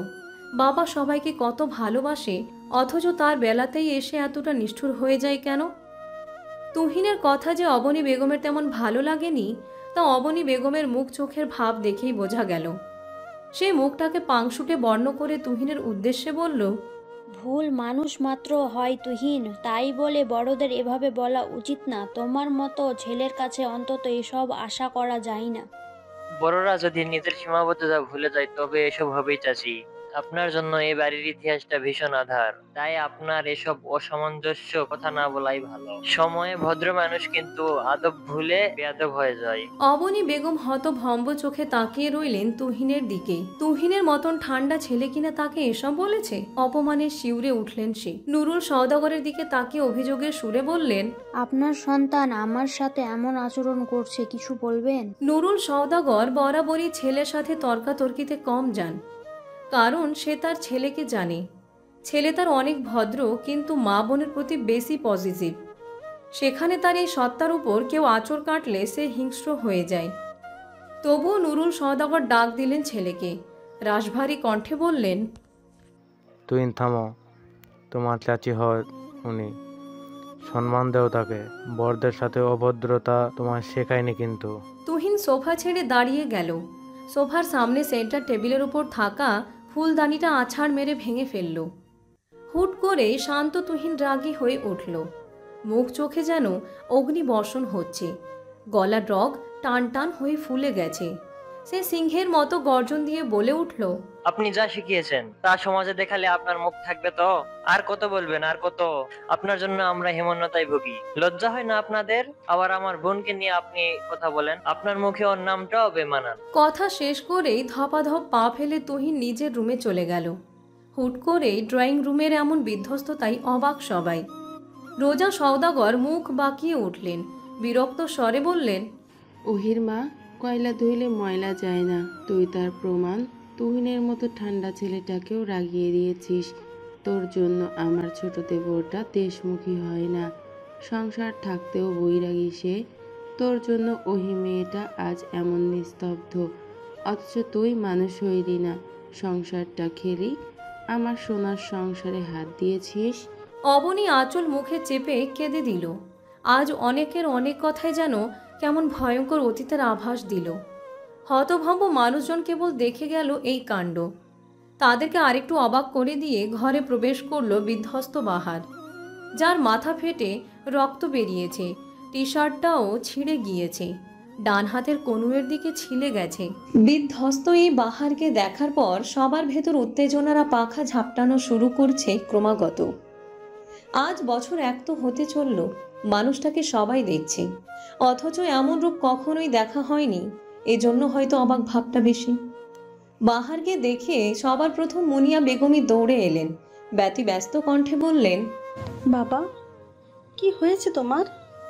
এত ব্যথা পেয়েছো কিভাবে? ইস, আসো সোফায় এসে বসো। বাহার দ্বিমত পোষণ করল না, বরং বেশ বাধ্য ছেলের মতন সোফায় গিয়ে বসল। সে সোফায় বসতেই সম্বিত ফিরে পেল সবাই। অতঃপর শুরু হলো হম্বি তম্বি। চিত্রা বাহারের বরাবর সোফাতেই বসেছিল। চিত্রা সে উঠে গেল না, উৎকণ্ঠিত হলো না, কেবল নিশ্চুপ হয়ে দেখল বাহারকে। এমন বাহারকে কখনো দেখেনি সে, হয়তো আজ, তাই মানতে পারছে না সে দশা। অহি ঠান্ডা শরবত এনে দিল। চিত্রার ফুপি দুধের মাঝে হলুদ দিয়ে নিয়ে এলো। মুনিয়া বেগম তোয়ালে ভিজিয়ে নিয়ে এলো, অথচ বাহার শটান সোজা হয়ে বসে রইল, কোনো হেলদোল করল না, ব্যথায় মুখ কুচকালো না। কিন্তু তার ক্ষতগুলো দেখলে যে কেউ বুঝবে ব্যথার গভীরতাটা ঠিক কতটুকু। সবার এত অস্থিরতায় বাহার নিবিড় রইল, নিবিড়ভাবে পর্যবেক্ষণ করল যেন সবটা। সাথে দুবার পলক ঝাপটে দেখে নিল চিত্রাকেও। সবার ব্যস্ততার মাঝে গম্ভীর নুরুল সওদাগরের কণ্ঠ ভেসে এলো। রাশভারী কণ্ঠে সে বলল, মারামারি করেছো? গুন্ডামি করার গুণটাও যে তোমার মাঝে আছে জানা ছিল না। এমন তীক্ষ্ণ কথার পরিবর্তে বাহার মলিন হাসল, ক্ষীণ স্বরে বলল, বখাটের খাতায় যার নাম জলজল করে তার বখাটে গুণ থাকবে না, সেটা ভাবলেন কিভাবে?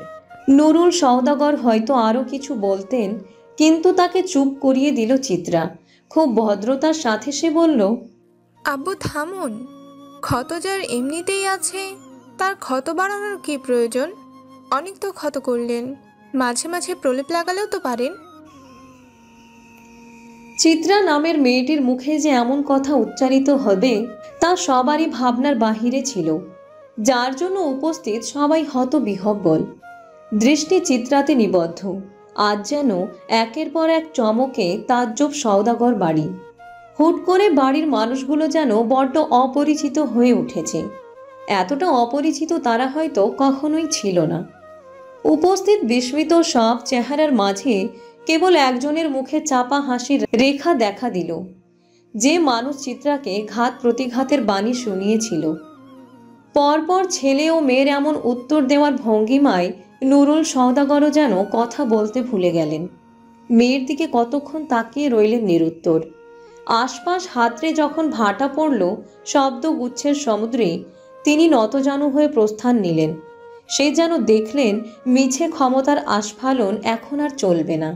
ভ্রমের কার্তুজ ভেঙে পড়ছে অনবরত। নুরুল সওদাগর চলে যেতেই সকলের ভেতর থাকা টানটান উত্তেজনারাও মিইয়ে এলো। বুক ভরে শ্বাস নিল সবাই। তারা ভেবেছে এই হয়তো নুরুল সওদাগরের বাজখাই গলা ফেটে পড়বে, এই হয়তো ছোট্ট চিত্রা পিষে যাবে নুরুল সওদাগরের কথার তীক্ষ্ণতায়। কিন্তু তেমন কিছু হলো না। রুদ্ধশ্বাস সময়ের পরিসমাপ্তি হলো। সবাই আবার ধ্যান দিল বাহারের দিকে। ছেলেটাকে কেমন ক্লান্ত দেখাচ্ছে। মুনিয়া বেগমের ভীষণ মায়া হলো। ছেলেটার চুলগুলোতে হাত বুলিয়ে দিল, ধীর কণ্ঠে শুধালো, বাবা, তোমায় যে বড় ক্লান্ত লাগছে, ঠিক কি হয়েছে বাবা? বাহার সে প্রশ্নের উত্তর দিল না, বরং কেমন কণ্ঠে যেন বলল, আমায় আগে একটু ভাত দিবেন আন্টি, বড্ড খিদে পেয়েছে। কণ্ঠটা কেমন অসহায় শোনালো। কেবল পেটের ক্ষুধা না, মনে হলো এ যেন কত বছরের না পাওয়ার হাহাকার। বাহারের কণ্ঠে আজ অসহায়ত্ব, খেতে চাওয়ার হাহাকার। মুনিয়া বেগম সাথে সাথে ছুটে গেলেন রান্নাঘরে, প্লেট ভরে ভাত নিয়ে এলেন। তার জীবনে এমন নিঠুর আবদার যেন সে আর শুনেনি। একটু ভাত দিবেন কথাটার মাঝে যেন কিছু একটা ছিল যা নাড়িয়ে দিল সকলের অন্তরের অন্তঃস্থল। ভাত আনতেই কোনো বাক্য ব্যয় না করেই হাত ধুয়ে বাহার খাওয়া শুরু করলো। খুব মন দিয়ে সে খাবার খেলো। এত দিনের মাঝে কখনো বাহারকে এমনভাবে খেতে দেখেনি কেউ, বরং হয়েছে উল্টোটা। কত সময় দেখা যেত বাহারের পড়ার টেবিলে উন্মুক্ত রাখা খাবারের থাল, যার এক বিন্দু খাবার নড়চড় হয়নি।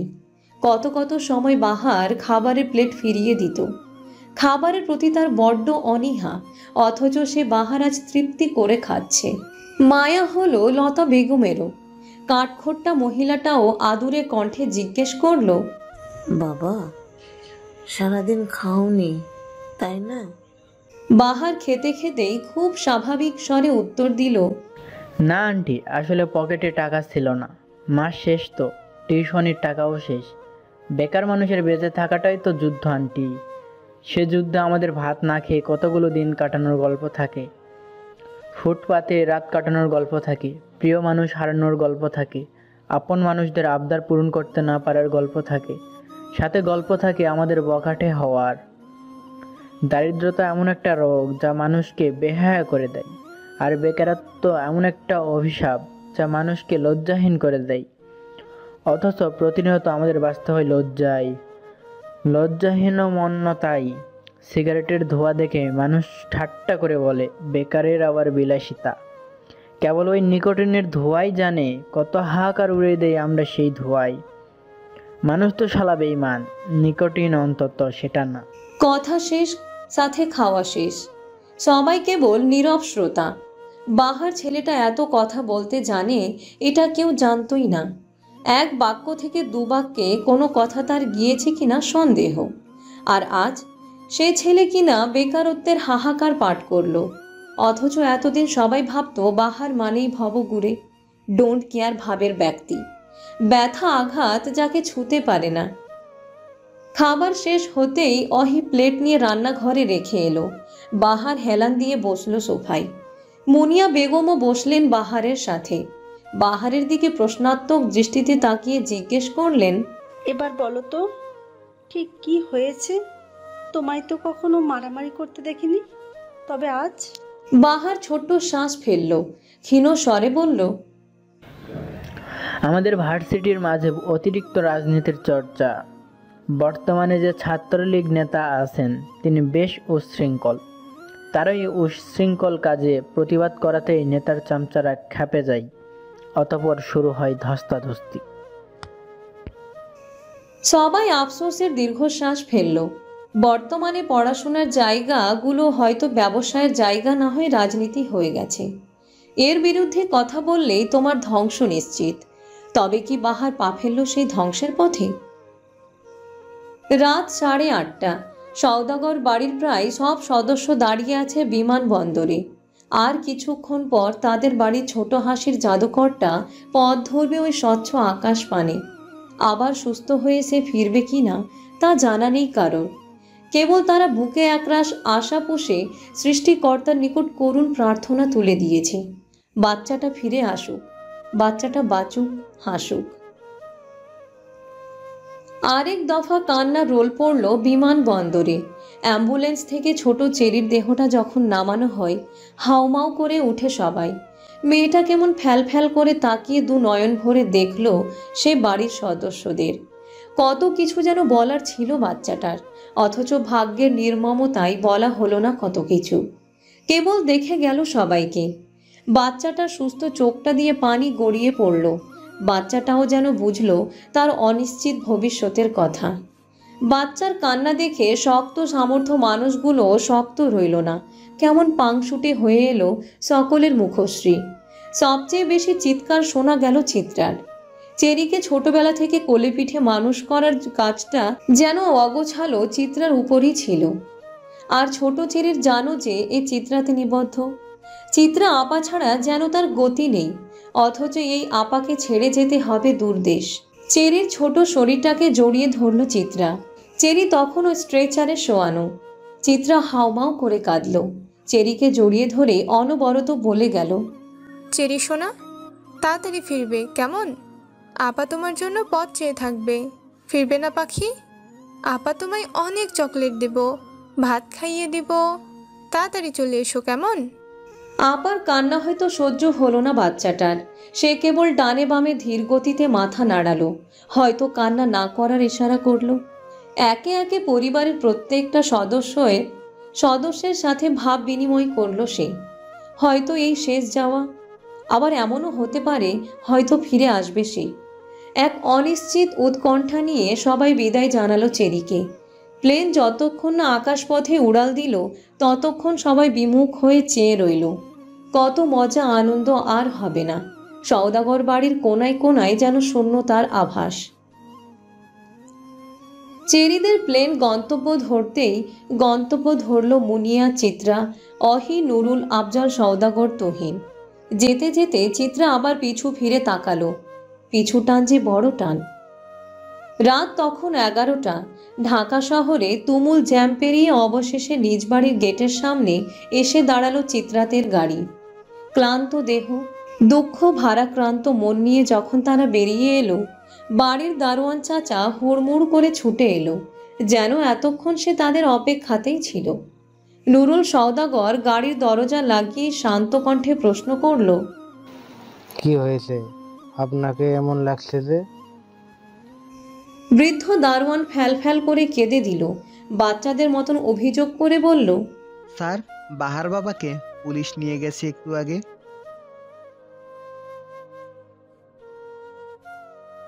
কত কাজ করব করেও সময়ের এই দ্রুততায় আর করা হয় না।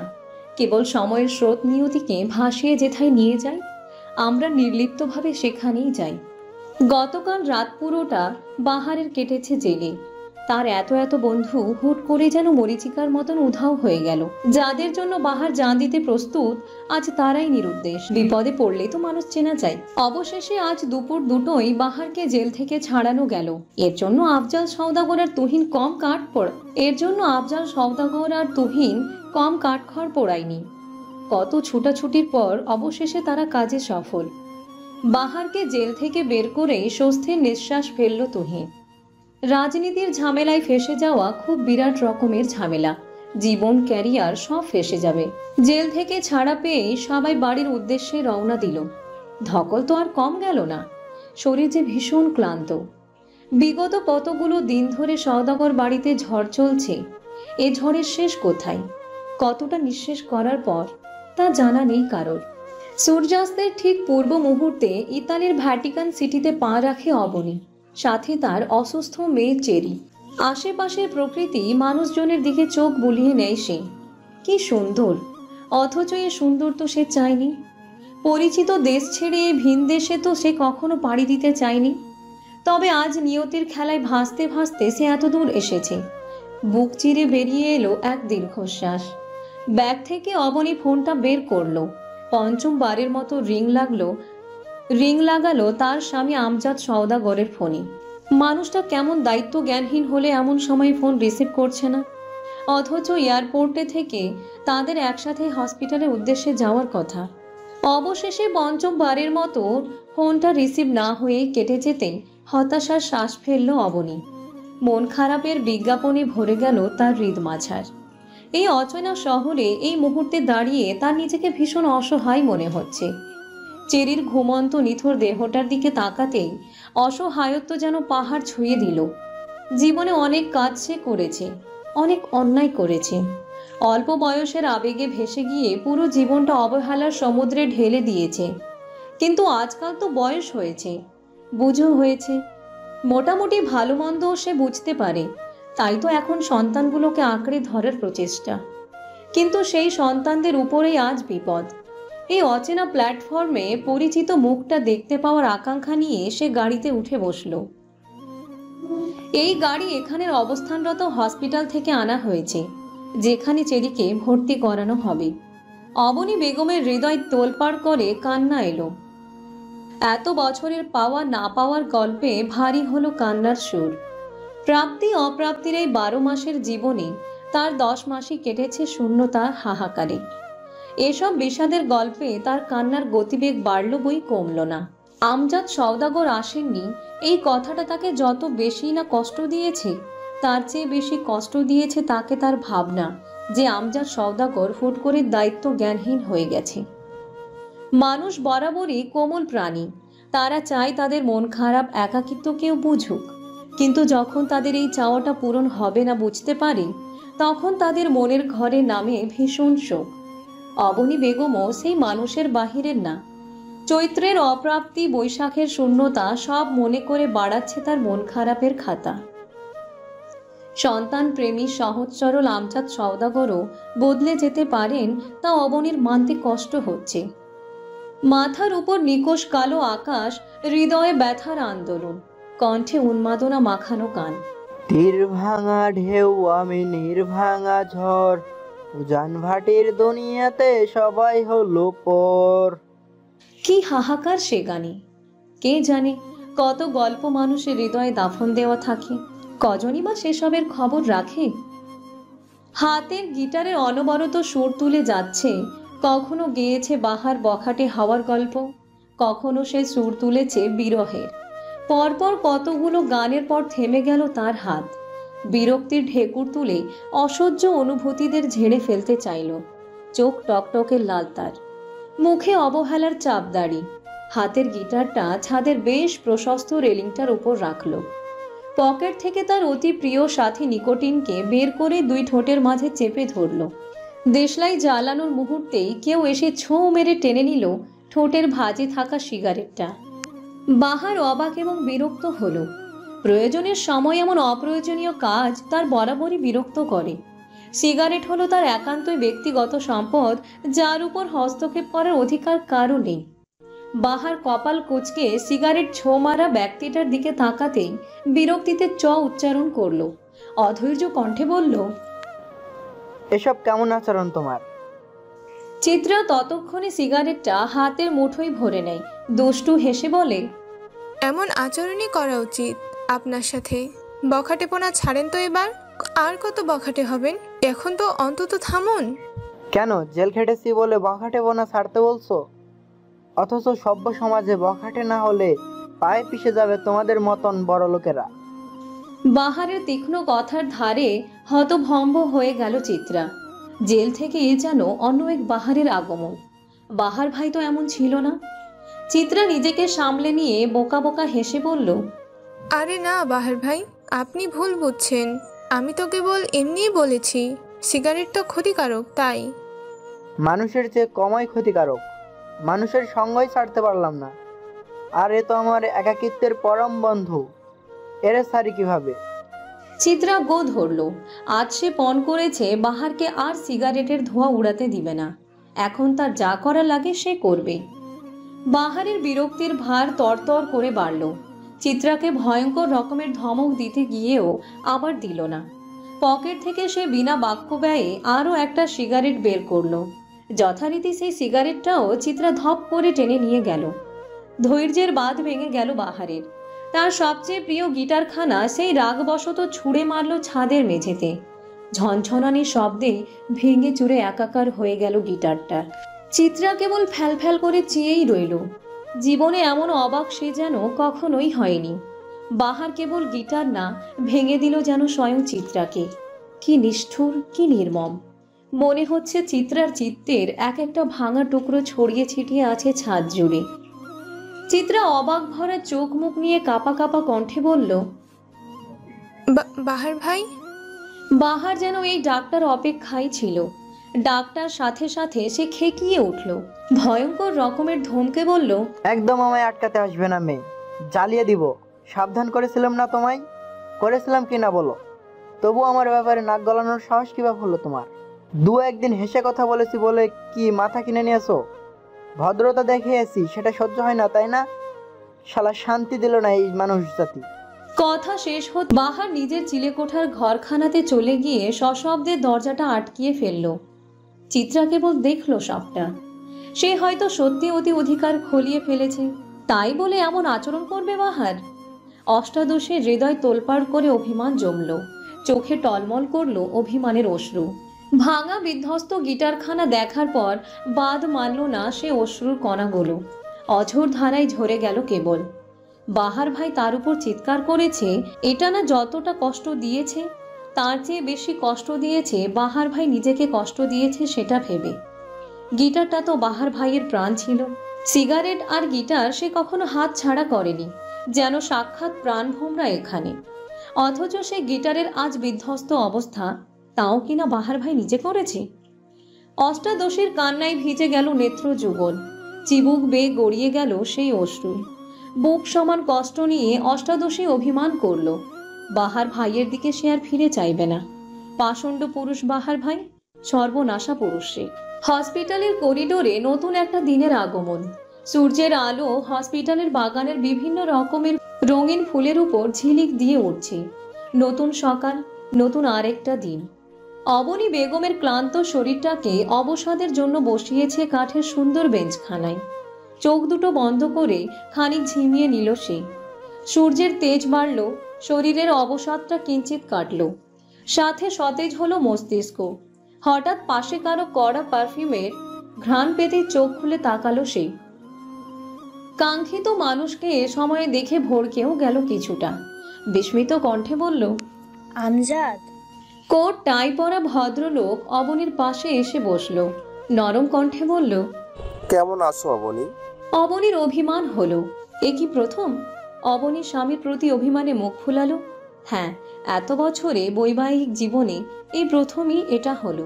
40 ঊর্ধ্ব অবনী অষ্টাদশী হয়ে উঠলে নিমিষেই মুখ ফুলিয়ে বলল, এতক্ষণে সময় হলো তোমার? গোটা একটা বিকেল আর রাত পার করার পর তোমার আসতে মন চাইলো? আমজাদ মাথা ঝুঁকালেন, বেশ অপরাধী কণ্ঠে বললেন, একটা ঝামেলায় পড়ে গেছিলাম অবনী, না হয় তোমায় অপেক্ষা করাতাম না। আমার সেরি কেমন আছে? চেরির কথা উঠতেই অবনীর কান্না এলো, লেপটে গেল আমজাদের বুকের মাঝে। হাহাকার মাখানো কণ্ঠে বলল, আমাদের চেরি ভালো নেই আমজাদ, ভালো নেই। আমজাদ হয়তো হুট করে অবনীর এত ঘনিষ্ঠতা আশা করেনি। সামান্য বিব্রত বোধ করলেন সে। অস্বস্তি মাখানো কণ্ঠে সান্ত্বনা দিয়ে বললেন, চিন্তা করো না অবনী, ঠিক হয়ে যাবে সে। দেখি ওঠো তো, মানুষ দেখছে। আমজাদের শেষের বাক্যে অবনীর বাঁধ ভাঙা কান্না থেমে গেল। আকস্মিক ভুল কিছু শুনে ফেলেছে এমন একটি ভাব ফুটে উঠল তার মুখমণ্ডলে। আমজাদ কিনা বলছে মানুষ দেখছে। আমজাদ! অথচ যখন তাদের নতুন বিয়ে হলো তখন আমজাদ সারাদিন অবনীর পিছে পিছে থাকত। ভাবিরা ঠাট্টা করে বউ পাগলও বলতো ছেলেটাকে। অবনী মাঝে মধ্যে কেমন ব্যবহার করত, কিন্তু লোকটা হাসি মুখে সব মেনে নিত। কেমন বোকা বোকা ধাঁচের ছিল। একদিন অবনীর শাশুড়ি অবনীকে কি একটা যেন রান্না করতে দিয়েছিল। অবনী ঠিক মনে নেই। আমজাদ সবার থেকে লুকিয়ে অবনীর রান্না নিজে করে দিয়েছিল। কই গেল সেই দিন? কই গেল সেই বউ পাগল আমজাদ? আজ যেন ভিন্ন পুরুষ সে। গত কয়েক বছর আমজাদ দেশে যায়নি, হয়তো তাই এই বদলটা চোখে লাগেনি। হুট করে একজন মানুষের এত বদল কিভাবে হলো? প্রশ্নরা হাতছানি দিল অবনীর হৃদয় জুড়ে। অবনী ক্রন্দনরত ভাঙা কণ্ঠ নিয়ে বলল, তুমি বদলিয়ে গেছো আমজাদ, বদলিয়ে গেছো। ঘর বন্দি বিবশ বিষণ্ণতায় গোটা একটা দিন গেল। চিত্রা চুপচাপ থম মারা, কারো সাথে কোনো কথা বলেনি গতকাল রাতের পর থেকে। গতকাল সারা রাত সে কেঁদেছে, কেঁদে কেটে চোখ মুখ ফুলিয়েছে। গত 1 বছর বাহার ভাইকে তার অসহ্য লাগে বলে সবার গোপনে হৃদয় মাঝে পুষে রেখেছিল।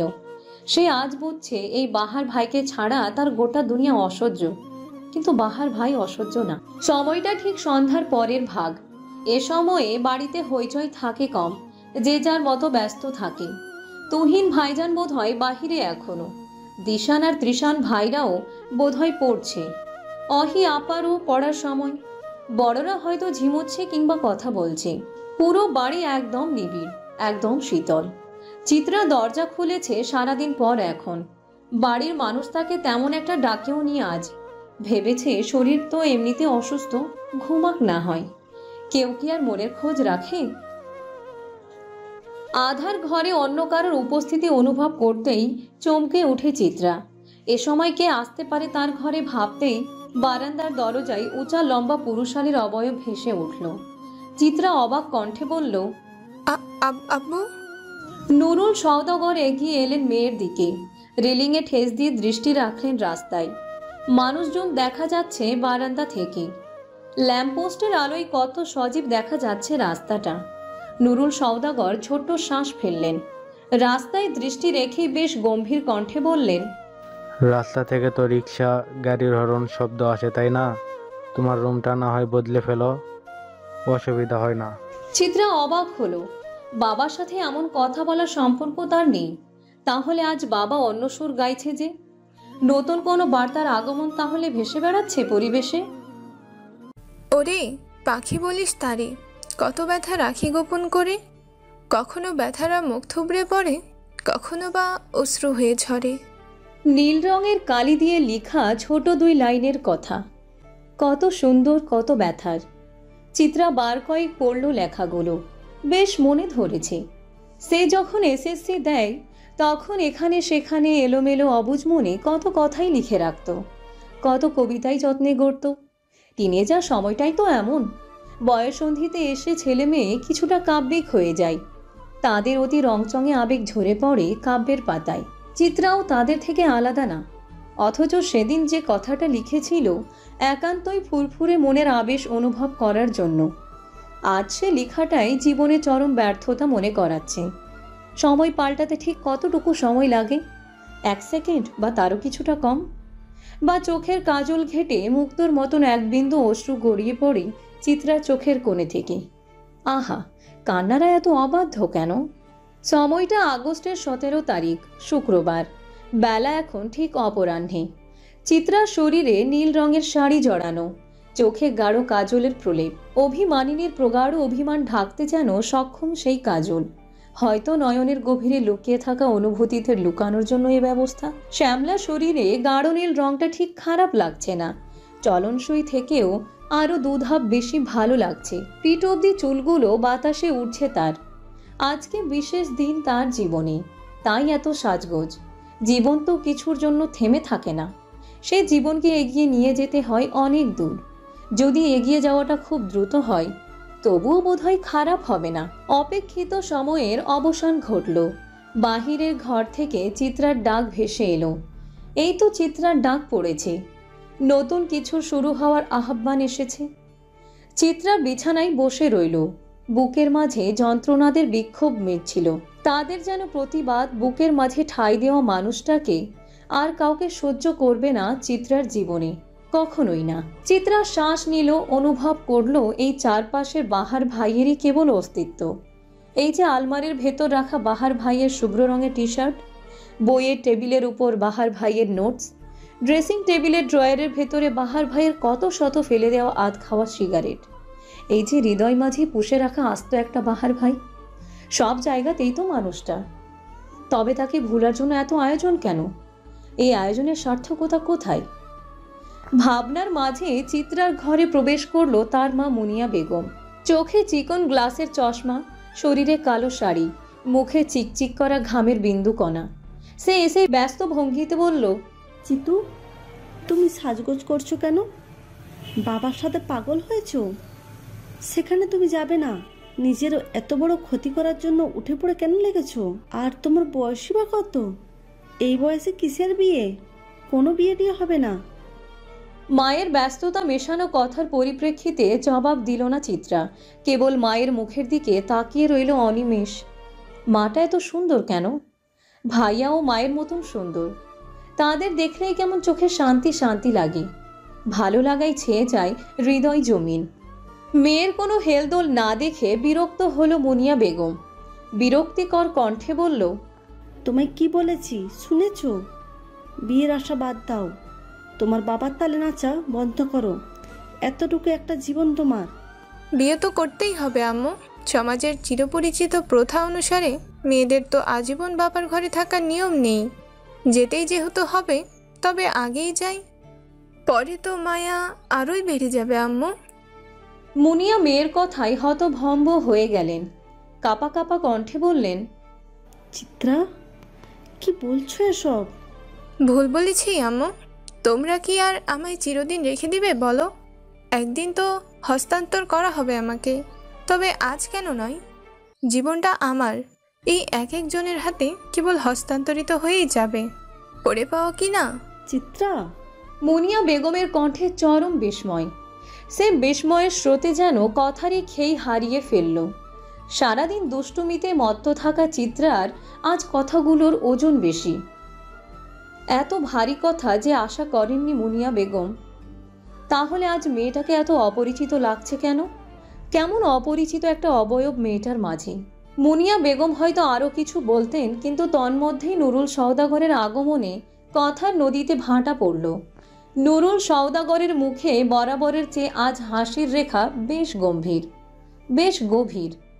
চোখে মুখে কেমন যেন একটা রাজ্যের শান্তি। শান্তিটা ঠিক কিসের? সবচেয়ে অপছন্দের মানুষটাকে চোখের সামনে দেখতে হবে না, এটাই কি কারণ? তবে মুনিয়া বেগম নিজের স্বামীর দিকে তাকালেন, তাচ্ছিল্য করে বলে উঠলেন, আমার মেয়ের ধ্বংস না ডেকে আনলো পারতে। নুরুল সওদাগর হয়তো প্রস্তুত ছিলেন না স্ত্রীর এহেন কথায়, তাই সে কিং কর্তব্য বিমূঢ় হয়ে গেলেন। বিস্মিত কণ্ঠে বললেন, কি বলছো এসব? চিত্রা আমারও মেয়ে, ভুলে যেও না। বাবার একটা কথায় চিত্রার ভিতরের যত না পাওয়ার হাহাকার ছিল সব মিইয়ে গেল।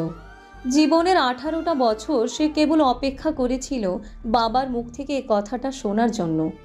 আজ মনে হচ্ছে বেঁচে থাকাটা সার্থক।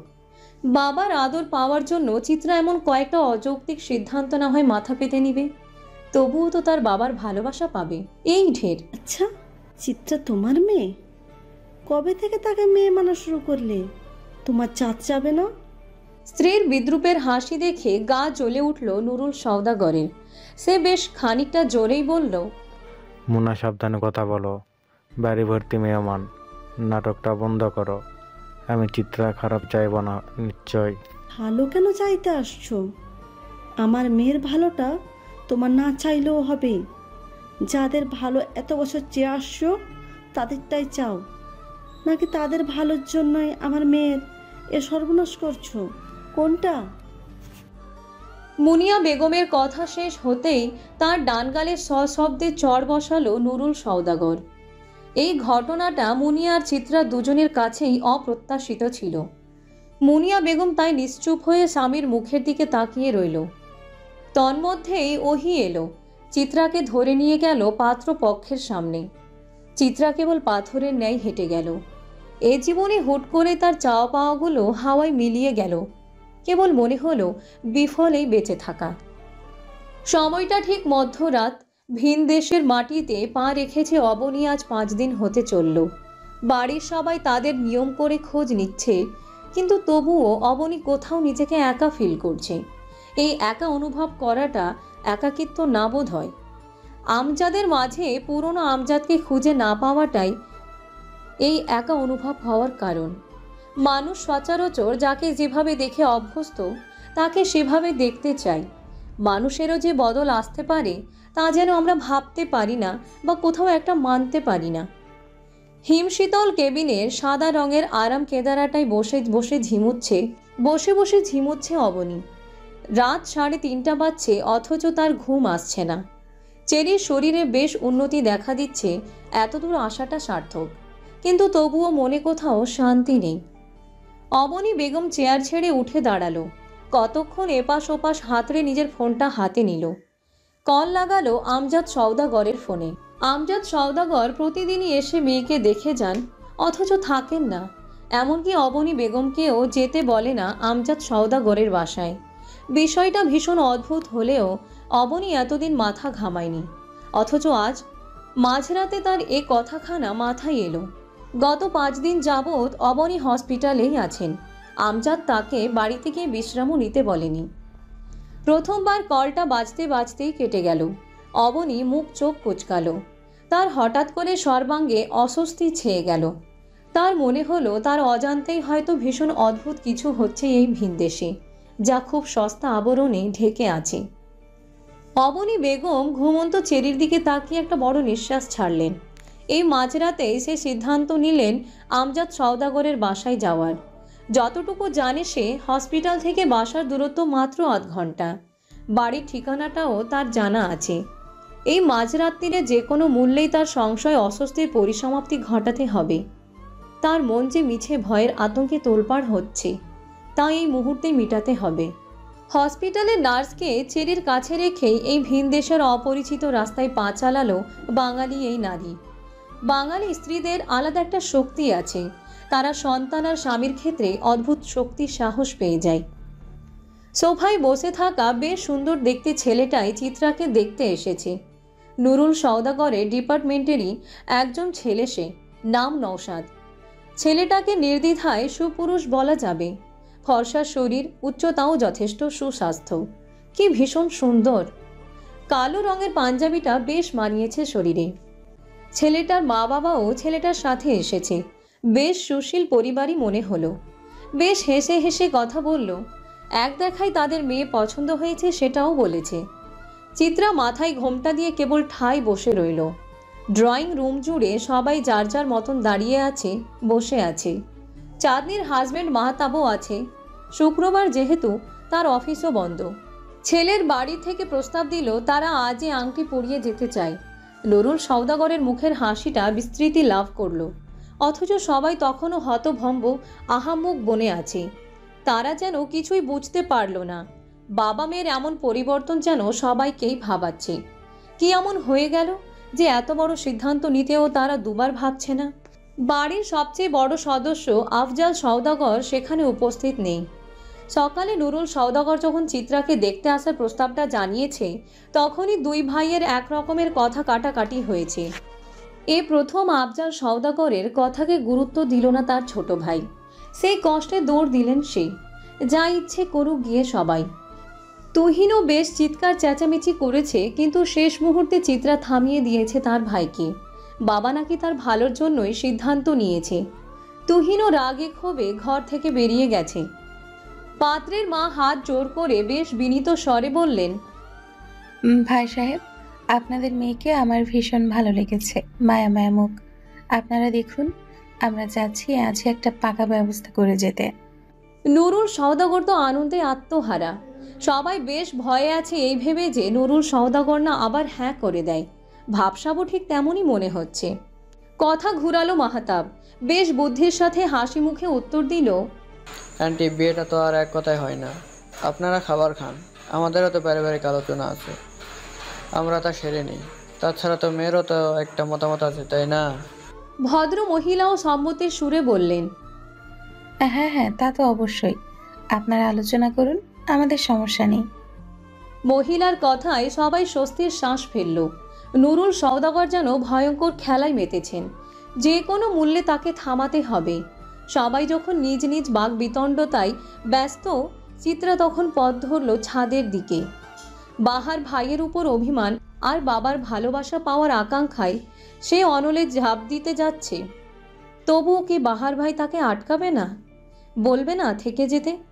বাহার ভাই বললে চিত্রা হাসতে হাসতে সব ভুলে যাবে, এমনকি বাবার ভালোবাসা পাওয়ার আকাঙ্ক্ষাও। সচরাচর আশ্বিন মাসে ঝড়ের আভাস পাওয়া যায় না। পেঁজাতুলোর দলেরা ছুটে যায় আকাশ ঘেঁষে। কেমন হাওয়াই মিঠাইয়ের মতন দেখতে লাগে, আদুরে তুলতুলে। অথচ আজ আকাশে হাওয়াই মিঠাইয়ের মতন তুলা নেই। আকাশে আজ ধ্বংসাত্মক রূপ। চিত্রার হৃদয়ের ভয়ানক বিধ্বস্ততা বোধহয় ছেয়ে গেছে আকাশেও। নিচে পারিবারিক বাক বিতণ্ডা চলছে। চিত্রা বেশ কায়দা করে ছাদে চলে এলো। বাহার ভাইকে এক নজর দেখার অসুখে ধরেছে তাকে। যে কোনো মূল্যেই হোক এই অসুখ তাড়াতাড়ি সারাতে হবে। নীল শাড়ির আঁচল বাতাসে উড়ছে। ছাদে উঠতেই এক অন্যরকম দৃশ্য চোখে পড়ল চিত্রার। বাহার ভাই ছাদের কবুতর দুটোকে খাবার খাওয়াচ্ছেন। কবুতর দুটোও চিত্রার। কবুতর দুটোকে ঠিক পালে না সে, সবসময় ছেড়ে রাখে। যখন ইচ্ছে হয় তারা ফিরে আসে, খাবার খায়। চিত্রার সামনে উড়ে বেড়ায়, আবার নিজেদের মন মতন চলে যায়। বাহার ভাই কখনো এদের এত আদর যত্ন করেনি, আর আজ কিনা খাবার খাওয়াচ্ছে। চিত্রা ধীর পায়ে বাহারের সামনে এসে দাঁড়ালো। খুব মনোযোগ দিয়ে দেখল লোকটাকে। নিচে তাকে দেখতে আসা নওশাদ নামের ছেলেটা বাহার ভাইয়ের থেকেও বেশি সুন্দর। উচ্চতা একটু কম হবে, তবে বেশ সুন্দর, ভদ্র, সুশীল, সরকারি চাকরি করে। অন্যদিকে বাহার ভাই প্রচুর অভদ্র, অসামাজিক, বেকার। বাহার ভাইয়ের এত এত নেগেটিভিটি, তবুও যেন বাহার ভাইয়ের তুলনা কারোর সাথে হবে না। তবুও বাহার ভাই অনবদ্য। আরে চিত্রা যে, তাই এই অসময় ছাদে? বাহারের কথায় ধ্যান ভাঙল চিত্রার। মানুষটা কত স্বাভাবিকভাবে কথাটা জিজ্ঞেস করলো, অথচ মানুষটার সাথে তার নীরব একটা মান অভিমান চলছে। সেই মান অভিমানের জন্য আজ চিত্রা এত বড় সিদ্ধান্ত নিয়েছে, অথচ যেন কিছুই হয়নি এমন একটা ভাব লোকটার কথায়। কথা টথা না বলার ব্রত করলে নাকি? বেশ ভালো তো। কথা না বললে মানুষ তোমাকে সিরিয়াসলি নেবে, একটু পাত্তা পাবে, বুঝলে? তোমার বাপ তো এমনি দাম দেয় না, এখন যদি কথা না বলার কারণে একটু পাত্তা পাও তাহলে খারাপ হবে না। বাহারের ঠাট্টা মারা কথায় খানিক রেগে গেল চিত্রা। রাগী কণ্ঠে বলল, আমার বাবাকে নিয়ে একদম এসব বলবে না। আচ্ছা, বলবো না। বাহার খুব সহজভাবে যেন মেনে গেল চিত্রার কথাটা। চিত্রার রাগ আবার হারিয়ে গেল। মানুষটা এমন কেন? এমন না হলে কি খুব বড় ক্ষতি হয়ে যেত? মান অভিমান কিনারে রেখে চিত্রা ধীর কণ্ঠে বলল, বাহার ভাই, আমি নীল শাড়ি পরেছি, কিছু বললেন না তো? বাহার কবুতরকে খাবার খাওয়াতে খাওয়াতে একবার হালকা করে তাকালো চিত্রার দিকে। তারপর আবার নিজের কাজ করতে করতে বলল, বেশ ভালো তো। তা তোমার শরীরে নীল শাড়িটা তেমন মানাচ্ছে না, তুমি বরং সাদা শাড়ি পরতে, মেঘের মতন লাগবে। বাহারের কথায় চিত্রার অভিমানেরা মাথা চাড়া দিয়ে উঠল, চোখ মুখ টলমল করে উঠল। বাহার ভাই এভাবে বলতে পারল, অথচ অষ্টাদশী বুঝেনি। বাহার ভাই তার গোপন একটা ইচ্ছার কথা কেমন করে জানিয়ে দিল? বুঝলে অভিমানের জায়গায় ভালো লাগার সৃষ্টি হতো যে। বাহার আর চিত্রাকে সিক্ত করতে আকাশ চিরে বেরিয়ে এলো বৃষ্টির ফোঁটারা। হুট করেই তাদের আগমনে তাজ্জব মানব মানবী, ভিজে একাকার দুজনে। তন্মধ্যেই চিত্রা বলে উঠল, বাহার ভাই আজ আমাকে দেখতে আসছে, ওরা আজই আংটি পরিয়ে যেতে চাই। ও তাই নাকি? বা দারুণ খবর দিলে তো, মিষ্টি খাওয়াবে না? চিত্রা অবাক হলো বাহারের উত্তরে, বিস্মিত কণ্ঠে বলল, আপনি জানতেন না এটা? না তো, তোমাদের পারিবারিক ব্যাপার আমি আর কেমন করে জানবো? উত্তরটা বেশ স্বাভাবিকভাবে দিলেও চিত্রার মন মানতে চাইল না। সে দিবানিশি যে ছেলেটার জন্য পুড়ে, সে ছেলেটা নাকি তার এত বড় খবরটাই জানতো না। এ কেমন মানুষ? চিত্রার অশ্রুরা ততক্ষণে বৃষ্টির পানিতে মিলেমিশে একাকার। কাঁপা কাঁপা কণ্ঠে সে বলল, আপনি কি কিছু বলবেন না বাহার ভাই? হ্যাঁ বলবো তো। নতুন জীবনের জন্য তোমাকে অনেক শুভেচ্ছা। তুমি তো বাবার ভালোবাসার কাঙ্গালি। তোমার জন্য সেই ভালোবাসা মিলে, নিজের বাবার কাছ থেকে না হোক, জীবনসঙ্গীর বাবার থেকেই না হয় পেলে। বাহার ভাইয়ের উত্তরে চিত্রা ব্যথিত নয়নে চাইল, মানুষটার কি ব্যথা হচ্ছে না বুকে? তবে তার কেন রক্তক্ষরণ হচ্ছে? ভালোবাসা এত যন্ত্রণা কেন? বাহার ভাইরা এত অবুঝ কেন? যাও চিত্রা, নিচে যাও। তোমার সুপুরুষ হবু বর হয়তো অপেক্ষা করছে। সুন্দর মানুষের আশেপাশে থাকলে তোমারই লাভ। সুন্দর মানুষ দেখলে চোখে একটু প্রশান্তি মিলে, বুঝলে? আমরা তো শালা পুরে ছাই। অথচ এই ছাইকেই আমার চাই। শোনো মেয়ে, বয়সন্ধির আবেগ কেটে গেলে বাহারও কেটে যাবে। এই বয়সে ঠোঁট পুড়ে যাওয়া উন্মাদ বখাটেদেরই বেশি ভালো লাগে, কিন্তু যখন বাস্তবতা বুঝবে তখন এই ভালো লাগা বড়জোর তোমার হাসির কারণ ছাড়া আর কিছু না। যাও নিচে, তোমার অপেক্ষা করছে সবাই। চিত্রার কান্নার স্রোত বাড়ল। দু কদম বাহারের দিকে এগিয়ে গিয়ে কেবল উচ্চারণ করল, বাহার ভাই। বাহার থামিয়ে দিল চিত্রাকে, গম্ভীর স্বরে বলল, যাও রঙ্গনা, বখাটে বাহার তোমার না। জীবন বাঁচতে হলে সুশীল সঙ্গী দরকার। বাহাররা কেবল মনের ফ্যান্টাসি। চিত্রার কত কথা বলতে গিয়েও বলা হলো না, আবার কত অনুভূতি না চাইতেও বলে দিল। বাহার ভাই তবুও নির্বাক। তবে তাই হোক, বাহার ভাইয়ের না হয় নাই হলো চিত্রার। ভিজে শাড়ি, ভগ্ন হৃদয় নিয়ে চিত্রা যখন পা বাড়ালো সিঁড়ির দিকে, বাহার দুহাত মেলে আকাশ পানে তাকিয়ে বলল, শুনছো গো মেঘ, বাহার আর গিটার ছুঁয়ে দেখবে না। অষ্টাদশী হৃদয়ে বাহার আর এক্কা দুক্কা খেলবে না। বাহার যে খুব নির্মমভাবে সেই দুটো জিনিসই ভেঙে দিয়েছে। বাহারের আর কেউ নেই মেঘ, না গিটার না অষ্টাদশী। চোখ বন্ধ করে আপন মনে গেয়ে উঠল রঙ্গনার বাহার ভাই। ভালোবাসা যদি হয় পাঠশালা, প্রেমের আরেক নাম কাটার জ্বালা, কাটার জ্বালা।